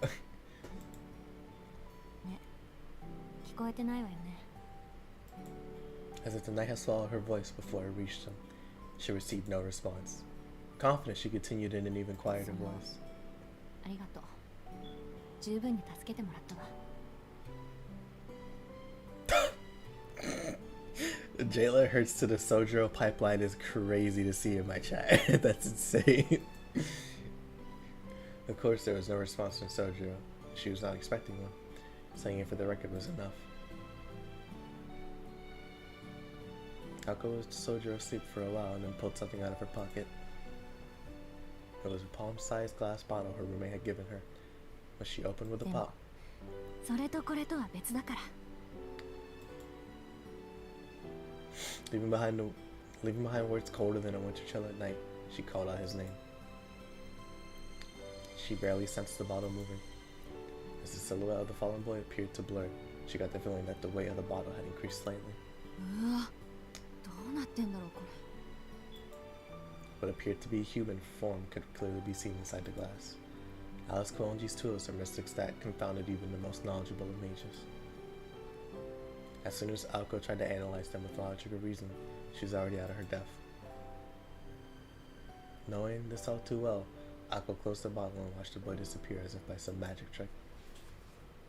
まったく、こんなの手品じゃなくて魔法だって。 So she knocked him out, and then she put him in the bottle. I'm sick. I'm disgusted. She muttered as she looked into the magical bottle. Its weight had not changed significantly. She had no idea how it worked, but the one thing she did know was that there was a human being inside of it. Its light weight was almost unnerving. Again, gotta give attention. Gotta give attention to this.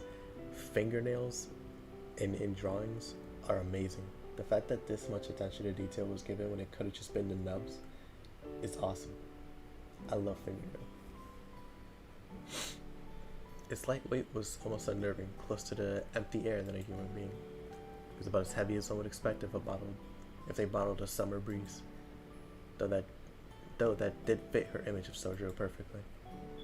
アリスの言う通り。 She muttered to no one in particular as she recalled the past. ほんと、私らしくない。 Alko wore a bittersweet smile. Her usual moodiness was gone. It was a dangerous world out there. It's good to have someone to keep her on her toes. Oh wow, it's already almost 5. That's crazy. How long are we? Yeah, an hour and a half, that's fine. With a right chuckle, she flicked the magical bottle with her finger and set off walking.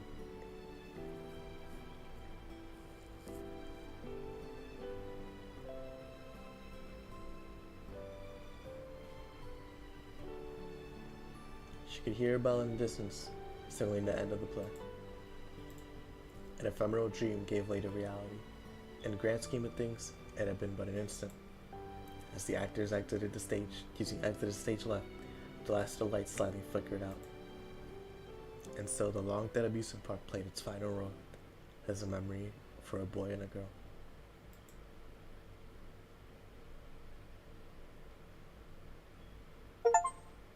Oh, there you go. I got a trophy.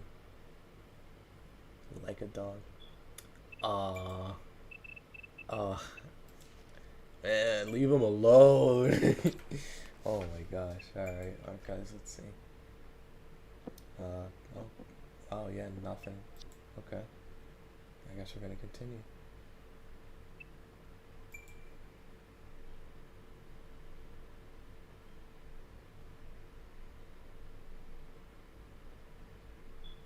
Like a dog. Okay, now I'm gonna check.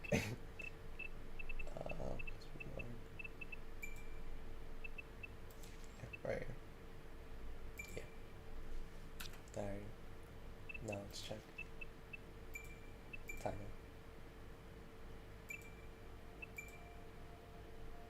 Yeah, no, still nothing. Alright, I guess I gotta wait. He was still in a deep sleep.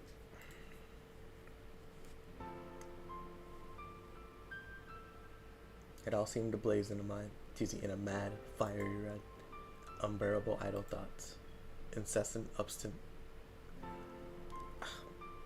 These big words, man.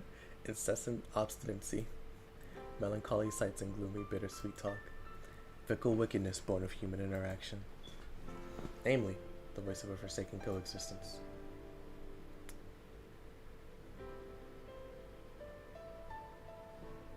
Alrighty. Don't check what until I finish chapter 6 or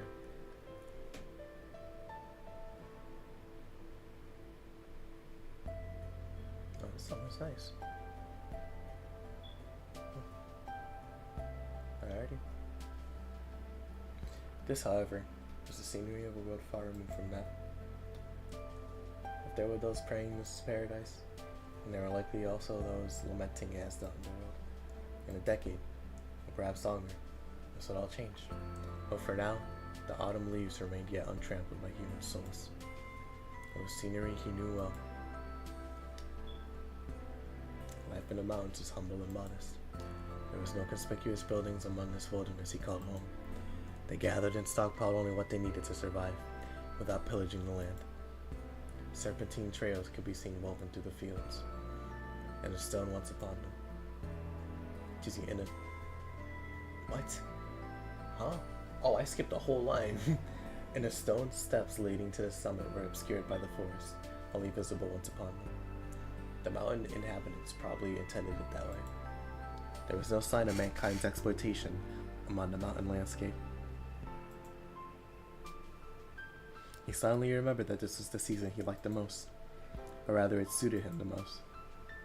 There was much to be done to prepare for winter, but whenever he had a free moment, he would make his way toward the mountaintop. Gazing idly at the setting sun while breathing deep the crisp autumn air was probably the second favorite of his daily joys. Oh man. It relaxed him, the cold but comforting wind at dusk. In the way the sunset dyed the peaks of a vibrant crimson. Not 2 months had passed since coming down from the mountains, and already it pained him that the memories had begun to fade. Someone once told him that memories fade every day, so the best you do, so the best you want. What? So the best you want. Okay, I know. Someone. Okay. Yeah, that's definitely a typo. I'm not bugging. So someone once told him that memories fade every day. So the best one you do. Wait, no. So the best you one do is make. Alright, whatever. So the best one you do is make as many new ones as possible. So the best you do. Okay, so the best you do. Recollections grew hazy. A new place to live meant the beginning of a new life. Wasn't sure if he was reluctant to let go of the scenery he'd cherished for so long, or if he'd merely been spoiled by it. Despite his due home. Oh, can. Okay, that's why. That makes sense. Despite his new home in a city surrounded by tall buildings, he felt guilty for wanting those memories alone to remain clear in his mind. Either way, he had to make the best of a fresh start. What kind of man thinks more about where he came from than where he's going? He contemplated. そうかこれ And そうかこれ夢だ he tried to stop himself from indulging in uncharacteristic sentimentality. It wouldn't be a dream if it was easy to understand. The moment he realized he was dreaming, angular shadows began to rise from the autumn colors. They were concrete buildings, previously unknown and yet familiar to him at the same time. This was how his current life was washing away his memories. Struggle as he might, there was no stopping in the degradation of human memory or impressions. It was merely a fact of life. By nature, humans lived in the present over the past. Eventually, even his most cherished memories would be swallowed up by the buildings. It was neither cruel nor heartless. If they were sure to disappear, then for now he would content himself with dreaming about the memories he could clearly recall. Whether in the mountains or the city, the days flew by. Yesterday's scenery was not the same as today's. And what are you doing here? This is not Evangelion. And such, she had given him no time to grieve. Distant nostalgia was beautiful, but that made it fleeting. 土産入道じゃないんだぞ青崎 A faint dizziness made him close his eyes. Without sight, the mountainous landscape vanished, but in its place a familiar voice could be heard.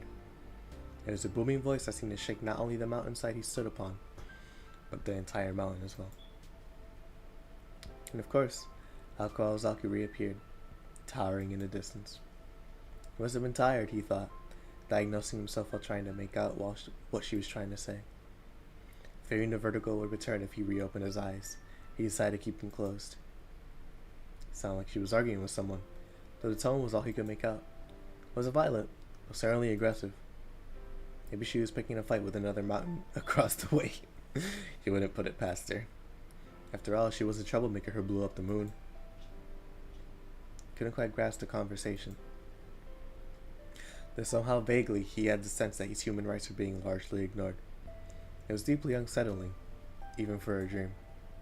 After several minutes, it seemed like the high-impact argument ended in Alko's victory. And suddenly, the boisterous voice faded. Praying everything would be back to normal, he opened his eyes.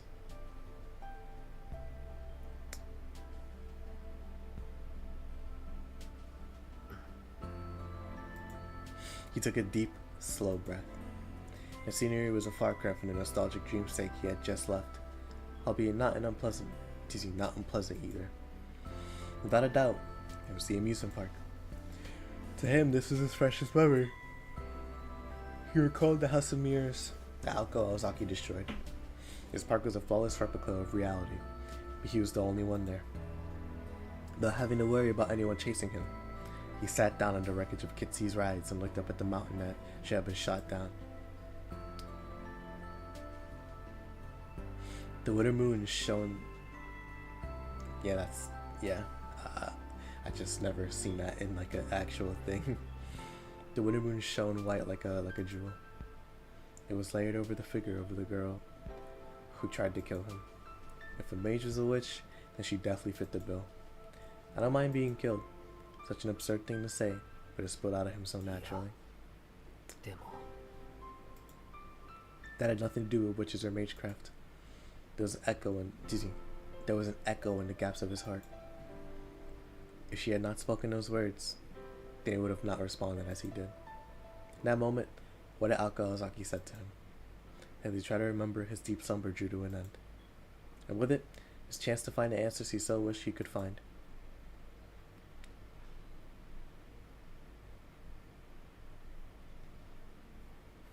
And then, Souyjuro woke up in an unfamiliar room, gasping. Not because the plush mattress he was on was softer than his apartment's cheap futon, or because everything from the carpet to the wallpaper looked expensive.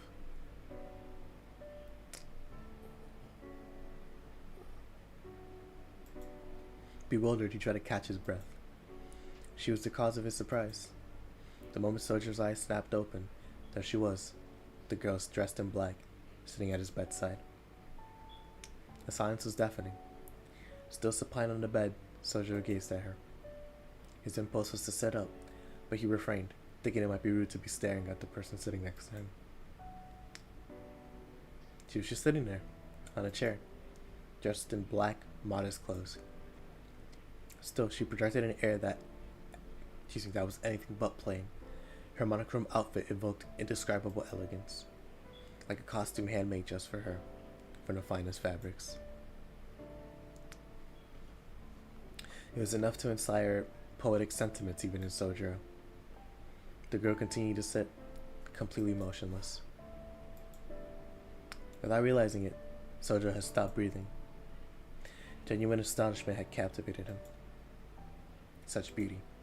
It was the first time he had ever thought to use such a simple, plain expression to describe another human being. She was a daffodil in perfect bloom. She's sleeping. She's 100% sleeping. With the ideal female form, seen only in dreams. This quality was something to be cherished and admired in her. It was different from Azaki's blindingly radiant vitality. After all, the flame that burns twice as bright burns half as long. And there was no way this girl would be allowed such a happy ending. Her life was a solitary fable of someone who left the world in exactly the same way they entered it. With her humanity stolen at birth, hers is an existence not of this world. The more beautiful something was, the more tragic its fate. Growing up in the mountains, this is not something Soujuro was taught, but something he learned from experience. When did Soujuro turn into a philosopher? Like, what is going on?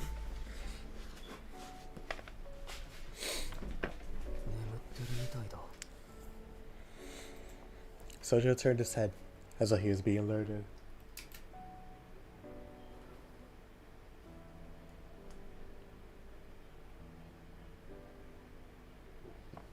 Put the cup in the cup, bro. He knew it was rude to stare, but he couldn't fight his instincts. Then, this time his heart actually skipped a beat. Oh yeah, we'll give him that. He's not dumb. He's just ignorant. And it's hard not to be ignorant when you don't know much at all.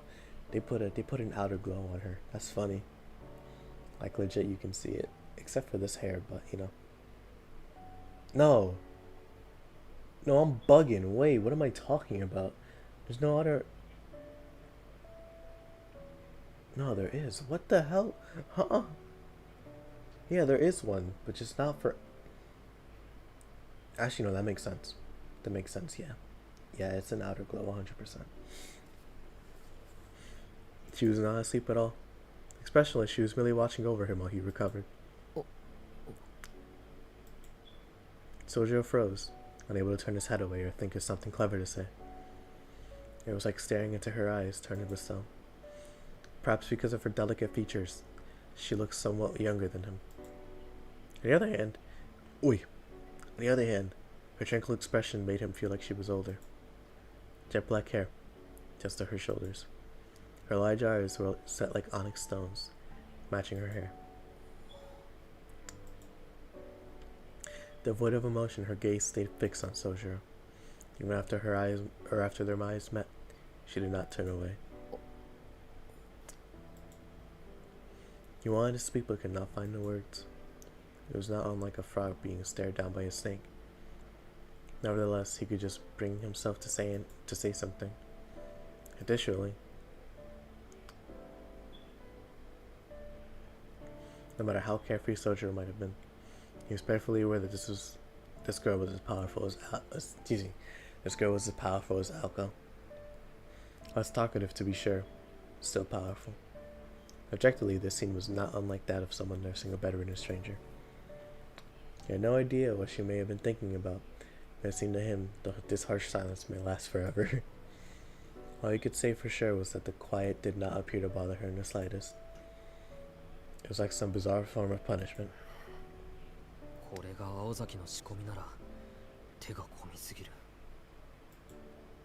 He thought, keeping his eyes on the girl. He felt like the moment he turned his head or blinked, she might stab him in the chest with a hidden blade.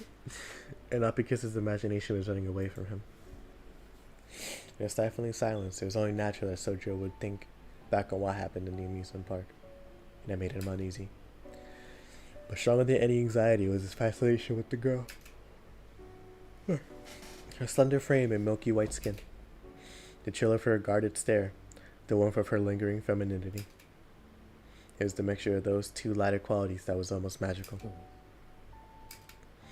He stared at her for so long he began to get the feeling that they had met somewhere before. Oh, trust me, they did. Sometime before the conflict at Kitsy Land. He could not quite put his finger on it, but he was sure he had seen her previously.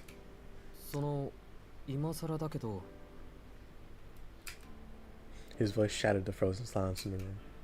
He almost felt sorry for making noise as he spoke out to her. They could not very well just sit there and stare at each other forever. Though he might have been the only one thinking they were staring, perhaps she thought they were glaring at each other.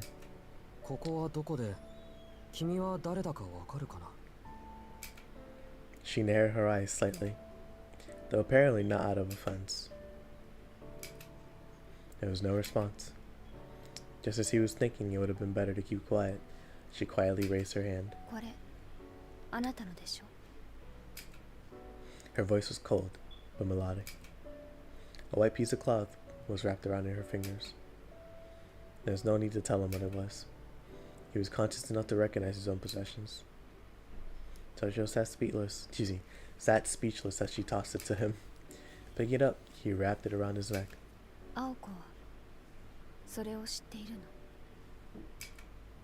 He looked away in response to her blunt question, distracted by something unrelated. She called Aozaki by her given name, which led him to believe that the mountain Alko had argued with in his dream was actually the girl beside him. As sincerely as he could, he answered without presumption. There are things that should be known and things that need not be. There are also things that should be told, and there are things that must not be. Souyjuro was not exactly sure what that she was referring to, however.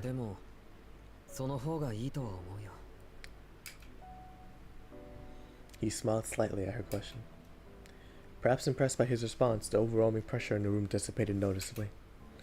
Maybe she had been nervous that he was more nervous than he was the entire time. Projecting the image that this room was her domain a tad too strongly. The tension faded.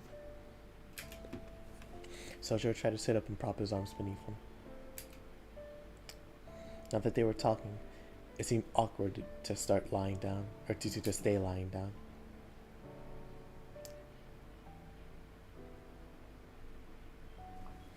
However, his body felt strange as he tried to move, and it surprised him how difficult it was to sit up. It took everything he had just to raise his upper body to a sitting position.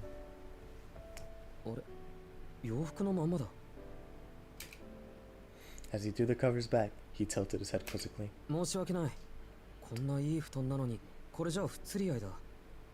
Oh my gosh, dang.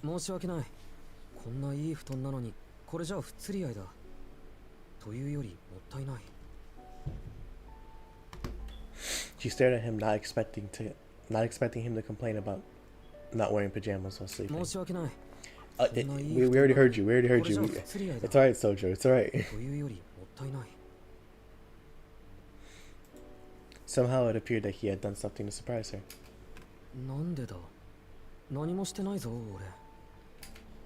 Pounding a bit at the unwarranted curiosity, he turned to face her. Although he was still mostly laying down, it was at least a more dignified position.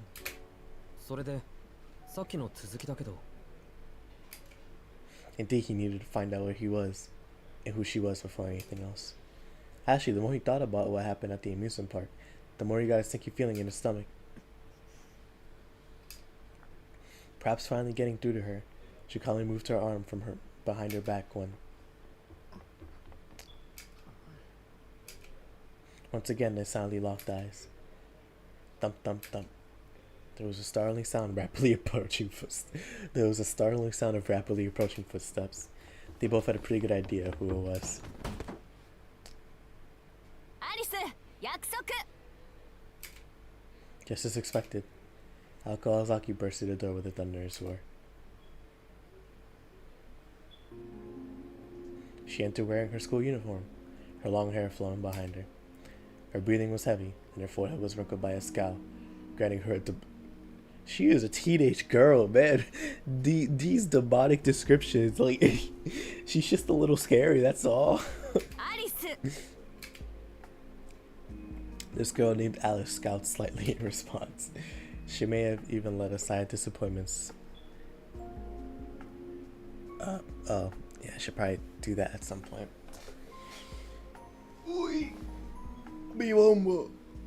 Alright. She may have even let a slight disappointment slip out. Well, yeah, that's fair considering what she did last time. She has a tendency to be kind of a crash. I'll give her that. I just remembered what you said. He drew Musashi. Wow, that's crazy. And not know Takuichi drew Musashi. Or excuse me, no wait. Koyama, my bad, wrong person. Scotty, Musashi, Skaha, Aoko. That's crazy. Did not know that. Oh well. It didn't resonate until now. That's nuts. It makes sense though. Makes sense. Her calm voice was the polar opposite of Ako's. Needless to say, her voice dripped with a brazen coldness. そりゃあんたの性格は知り抜いてるからね。こういう時の短絡思考はこの2年で経験済みよ。お行儀がいいようで面倒になったらあっさり投げ捨てるのがあんたでしょ。 Yeah, because she's a tweaker. いやね、人聞きの悪い。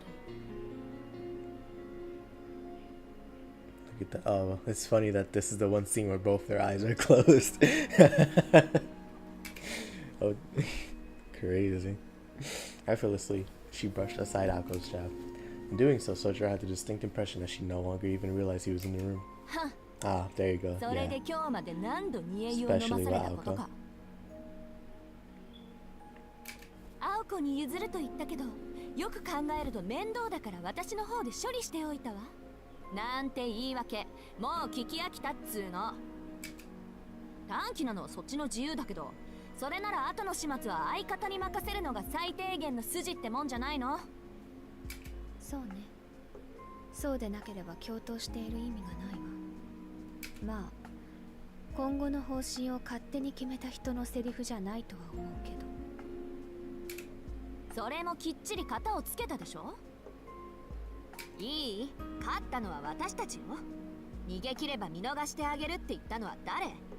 言動には責任を持ちなさい、アリス。それとも何？もしかして一番気に食わないのはそのあたりの理由なわけ？ Alice frowned slightly and fell silent. Her housemate seemed to have struck a nerve that Alice herself did not know was there.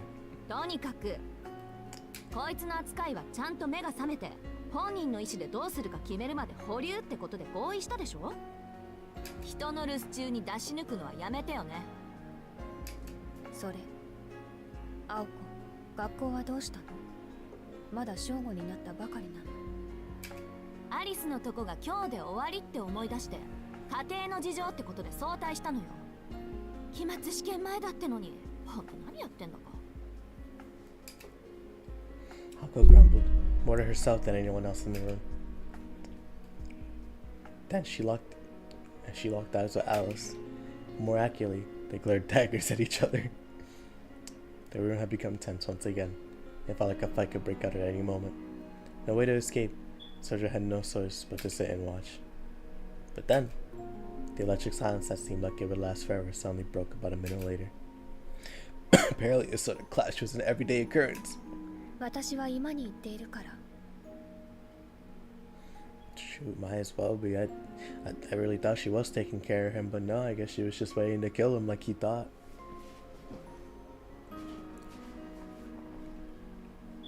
彼に事情を説明してあげて。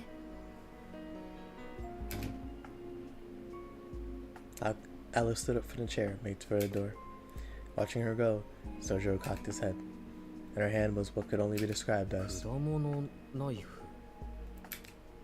He had no other words to describe the tool she was clutching. アリス、あえて聞くけど、その手に持ってるの何？ Alco asked Alice as she walked past. 探検ね。どう見てる？ Alice answered expressionlessly before briskly walking out of the room. He was right. Souyjuro thought it best not to think too deeply about the scene he had just witnessed. She was gonna kill him. Man,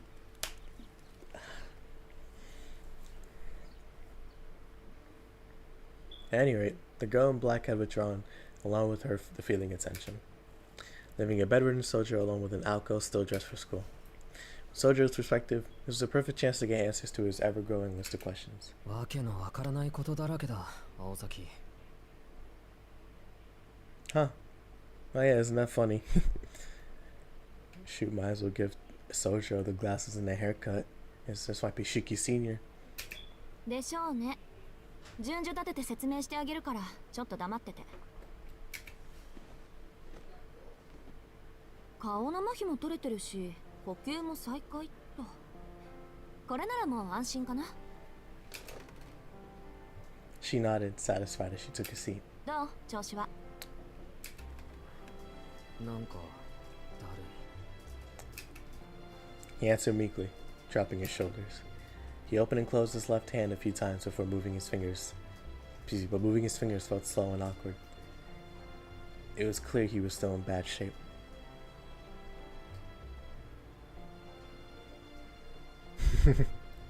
Yeah, no, trust me, I remember.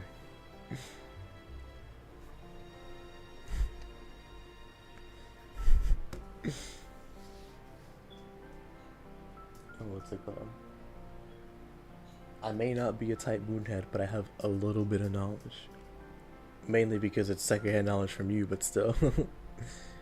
Oh. It seems like I'm being called away. Give me 1 second.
Alrighty. Yep. Back at it. Okay. Back on behind the crib.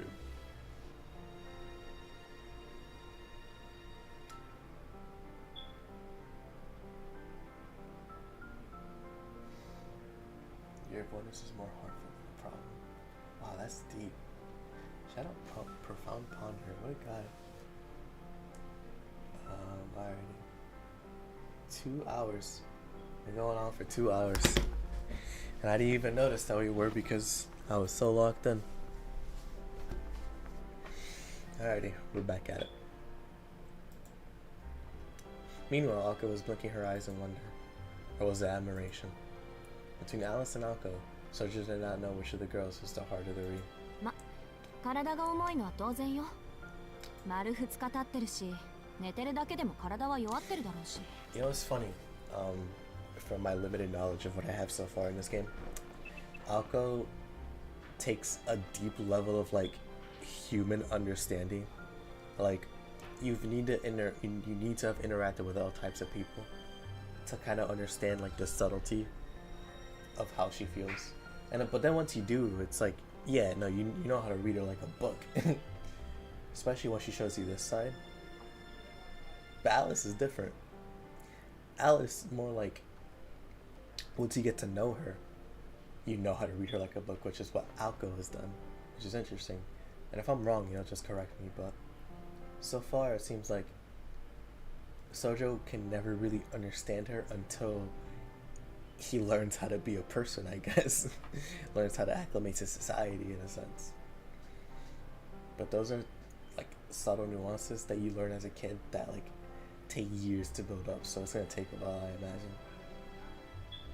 でももう話せるくらい回復してるとは思わなかった。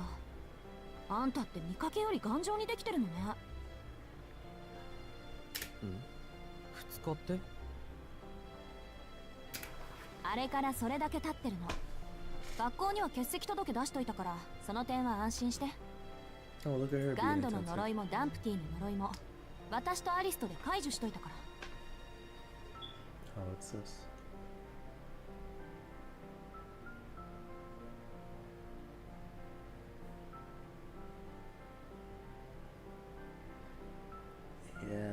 Yeah, nothing important. Well, something important, but I gotta do that later. In the meantime, oh, no, never mind. Souyjuro nodded at the word curse as if recalling it suddenly. I was all coming back to him now. どうかした？そんな遠い目しちゃって。ああ、忘れてた。それで2日も寝込んでたのか。怖いもんだな、呪われるってことは。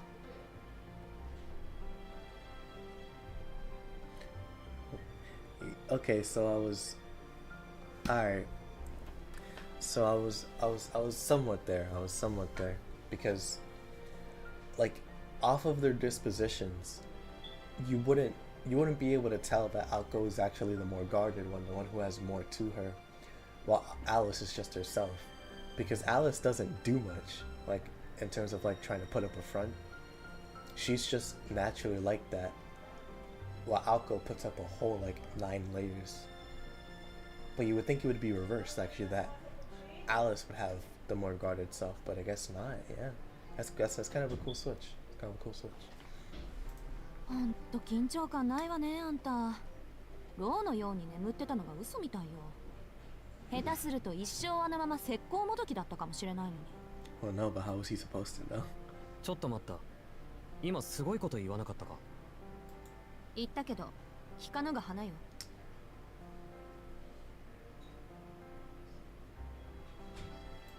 ま、経緯はどうあれ、後でアリスにお礼を言ってきなさい。私じゃ解除できなかったんだか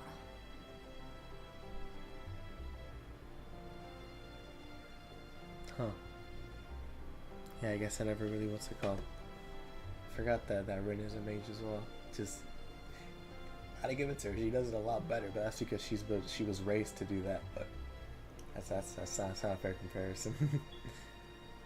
Let me see. It's funny.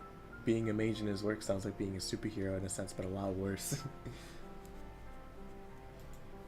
ひどい花もあったもんだ。あ、けどアリスっていうのはさっきの子か？遊園地で俺たちを殺そうとした？ Akira replied that it was. 彼女ずっとそこに座ってたけど、ここは彼女の部屋なのか？Souyjuro scanned the room again. He's not accustomed to sleeping on anything other than a futon, and the room looked especially foreign to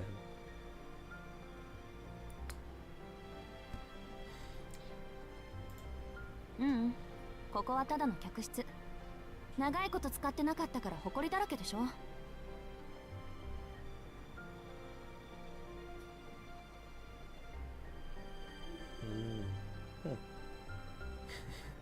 And they both fall for idiots. That's funny. それよりアリスと何か話したの？あなた。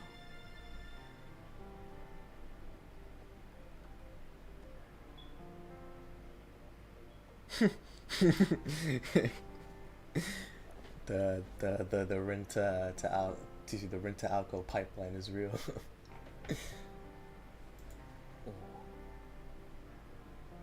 いや、あれを会話というのはちょっと。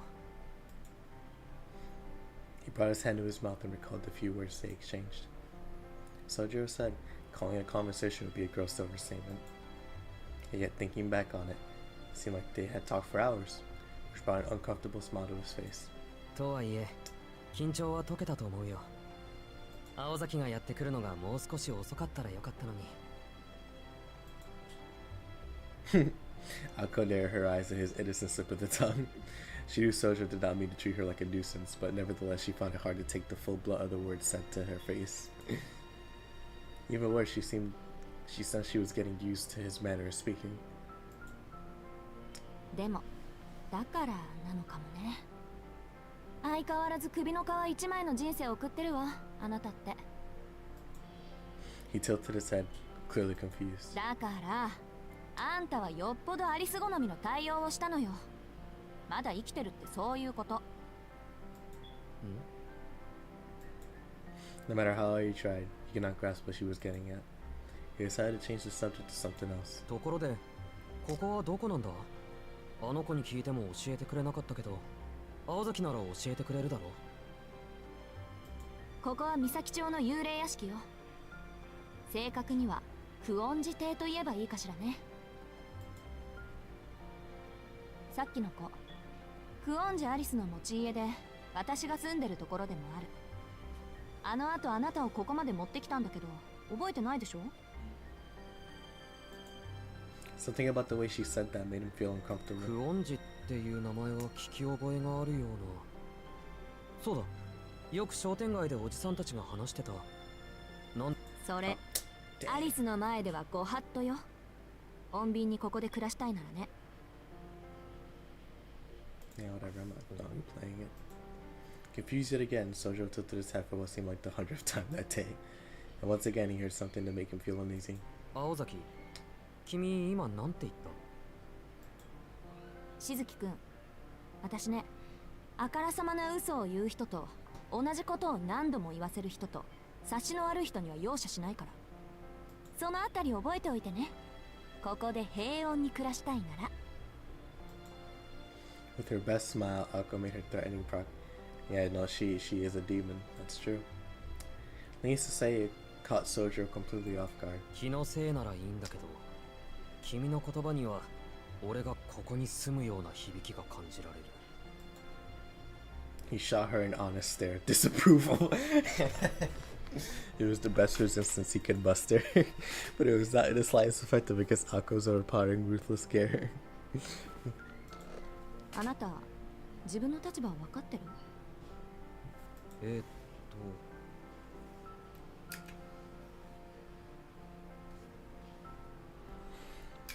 ？He considered her words carefully. He wanted to openly express his feelings in the matter, but instead he swallowed his words and shook his head. Despite his typical inability to read people's emotions, he seemed to understand the gravity of the situation. But he had finally realized that it was his carefree mood that typically got on Ako's nerves. ああ、そうだった。あんたに回りくどいこと言っても無駄だったのよね。いいわ。考える時間ぐらいあげたかったけど、時間もないし、はっきりと言ってあげる。いい？しずきくん。この度、あなたは私たちの監視下に置かれることになりました。しばらくはここで一緒に暮らしてもらいます。もちろん生殺与奪の権利はこちらにあるという条件で。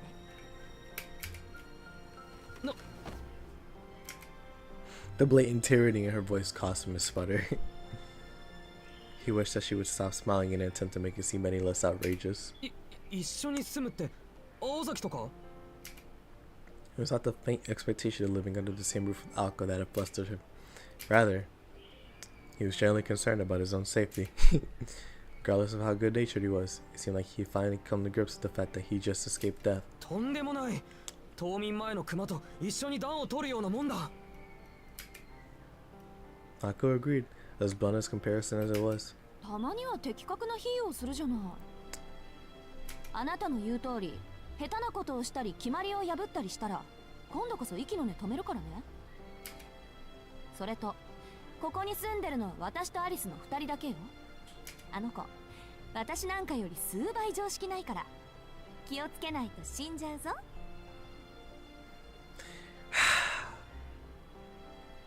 Man, why couldn't it be Tobimaru who's in this situation instead? I feel so bad for Souyjuro. Why does he have to experience this? Alko was 100% serious. It was her sincerity that made it all the more believable. いやいやいやいや Obviously, there was no way the victim, Souyjuro, could accept those 待ってく terms. れ。俺にはちっとも青崎がわからない。監視するって言うけど、なんでそんな話になってるんだ？考えられる範囲、悪いこととかしてないし、そもそも俺を見張っても得なことなんて一個もないし、青崎はいろいろ間違ってる。いや、それとも魔術師っていうのはみんな青崎みたいなのか。Arrogant and selfish were the words that the harmless boy's case seemed to imply. Alko felt a headache coming on. Due to his innate, easygoing persona, Souyjuro had no thought to question Alko being a mage was out of the ordinary. だからあんたがそういう風に誰はばかることなく私たちのことを言いふらさないかを見張ってんじゃない、この常識なし。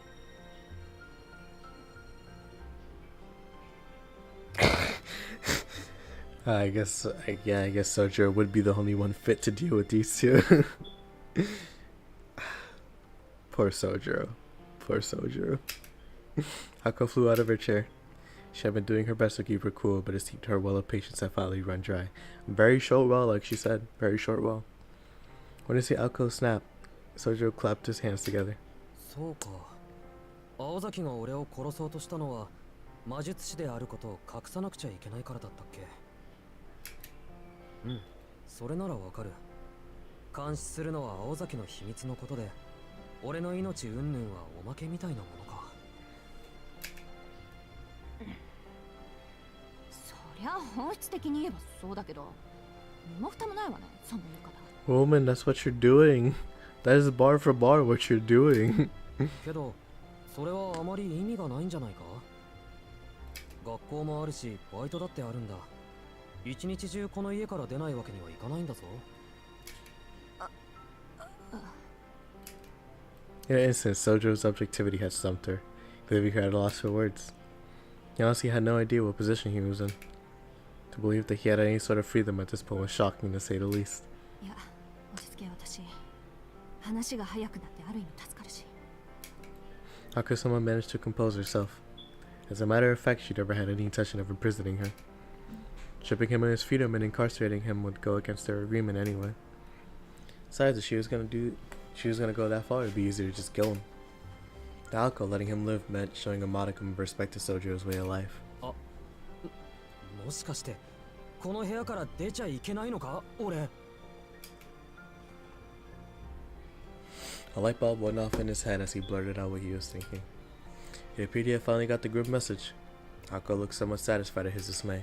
大丈夫よ。監禁生活なんて面倒なことだけはしないから。あなたの自由はそれなりに考慮してあります。そのあたりのさじ加減はアリスの手腕に任せてあるから、あなたは心配しなくていいわ。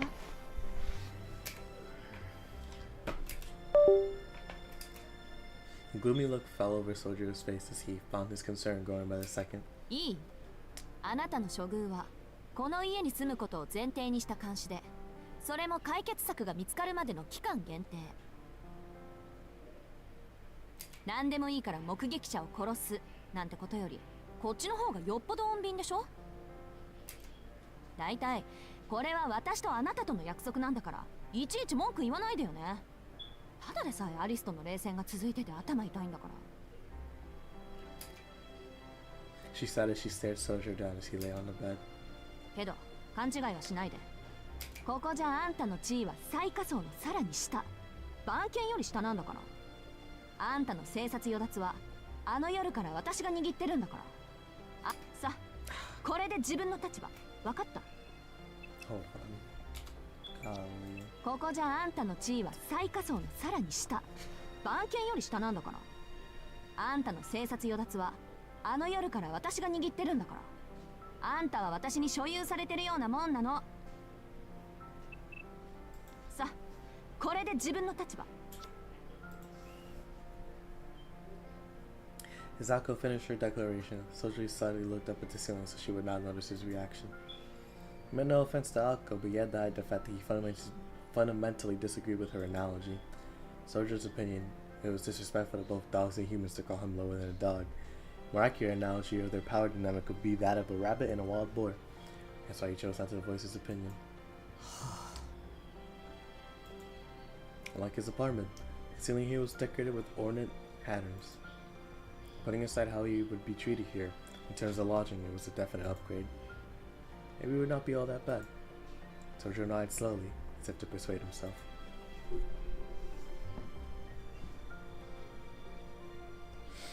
And とりあえず命は助けてあげるから。 that is what she told him not 2 days ago. あまり納得したくないけど、自分の立場は分かったよ。うん、確かにそんな約束だった。いろいろと言いたいことはあるけど、それは認めるしかない。だけど、君たちと一緒に住めっていうのは本気なのか？青崎は細かいことは気にしないとしても、さっきの子は嫌がりそうだし、俺だって少しは。At this point, he zipped his lips. Akko's eyes were tinged with bloodlust. あら、しずきくんはご不満？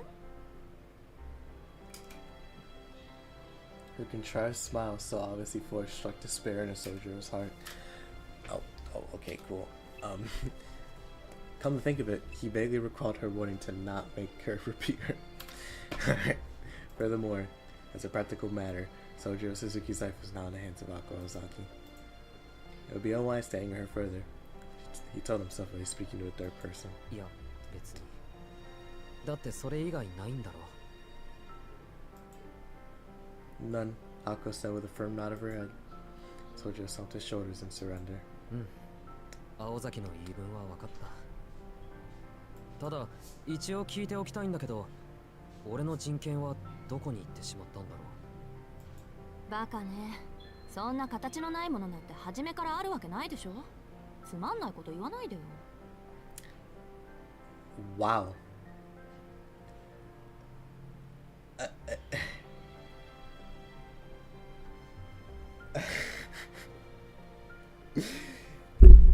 Yeah, no, I can't give her any leeway anymore. She's worse than a demon. Good lord. Soujuro reflected upon her answer, not feeling like his question was indeed stupid. He should have already known the answer before he asked. ああ、だと思った。 Dang, gang called again. そんな気はしてたんだ。 Goodness, sorry. Give me another second.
Okay. Hopefully that'll be the last interruption before I end the stream, but just have to wait and see. Alrighty.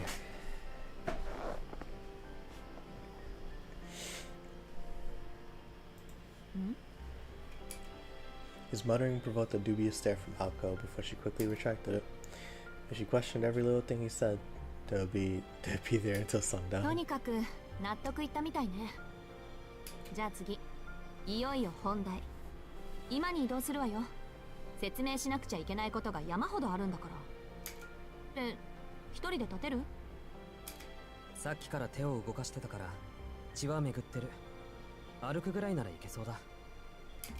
そ、なら問題ないわね。With that, she turned her back and walked away from him. He had seen this bold form of hers many times before. Instantly, the memories flashed back to him like lightning. そうだった。青崎はこういうやつだった。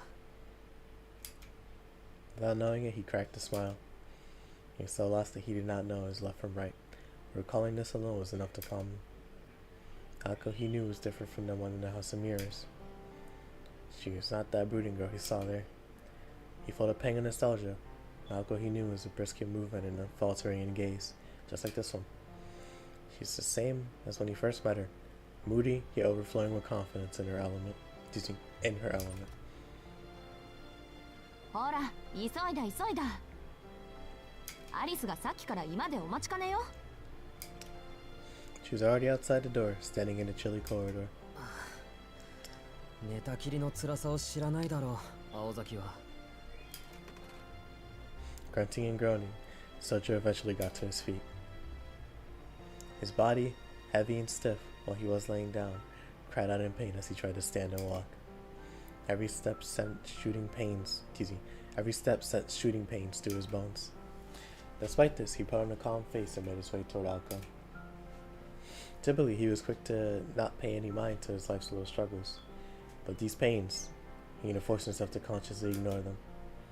In other words, he was displaying false bravado, an uncharacteristic reaction for someone who never suppressed their true feelings. 驚いた。あんた本当にタフね。ありがとう。けど心は弱いんだ。そう。参考までに心に留めておくわ。できるだけ優しく扱えるようにね。Naturally, her voice was devoid of any true empathy. She turned away from the once more dejected Souyjuro and began walking briskly down the corridor. と。 Just then she stopped, feet snapped together as though something had popped into her head. Just as if she was remembering something she had forgotten in a completely trivial way. それじゃあ行くわよ。ついてきて、宗十郎。 She gallantly turned back the way she was heading, the words sounding so natural as she spoke them. Alco did not see the look in Sojuro's eyes as he heard her words. For though she worked in arcane, the spell Alco had woven was apparent to everyone but her. After blinking his eyes as if blinded by something, Soujuro casually nodded and followed behind her.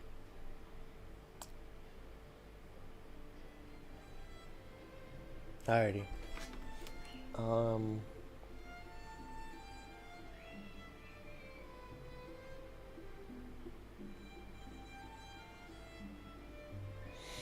Yeah. I think I'm just gonna end the stream here, to be honest. Goodness. That was a long one. That was definitely a long one. Let's put you here. And then we can just continue on later on. That's got like mad slots anyway, so yeah. I forgot you mentioned that he's working on the second one. I forgot about that. But yeah, no. I think I'm just gonna save the next one for some other time. Ooh, yeah. We're finally in chapter 6. We're finally here. Outside the Ferris Wheel. We made it. Goodness, let me close this game. Looking at it, it's just hurting my eyes. Yeah, I'll just leave it off for a little bit. Oh man. Alright, well, yeah, no, if shoot, I don't know if you guys have anything else to say, but you know, I'll stick around for like 5 more minutes to answer any questions before I leave. But shoot, yeah, no, chapter 5 was fire. Chapter 5 was fire. I did not think, because like I knew what was gonna happen, or at least most of it, but to see it happen like that, was kind of crazy. It was kind of crazy. There you go. Navia. I don't remember. I think this game has like 12 chapters or something, right? Like it's decently long. So let me see. Oh, I get added or something? Yes, I did. How many hours do I have on my there you go, Witch on a Holy Night. 21 hours. That's crazy. I just basically playing the game. 12, 10. Yep, this, that, and the third. Alright, let me close that.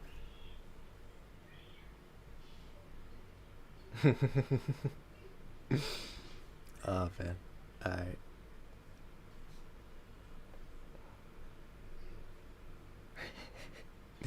Alright, fellas. I think it's gonna be it for me for now. I'm tired, so I think I might even go back to bed. I don't know. Probably not. Probably just need to eat or something. But as always, thank y'all for watching. Oh yeah, no, I will. I will. I'll do the mystery. I won't say anything else on that, but I'll do the mystery. I don't remember who the culprit is. I think once I do it, I might remember, but who knows? But yeah, no, I'm gonna end it here for now. Thank you all for watching as always. But see you all in the next stream. I think this is like the 8th stream now, so it's I think we still have a long way to go, but I'll see you guys.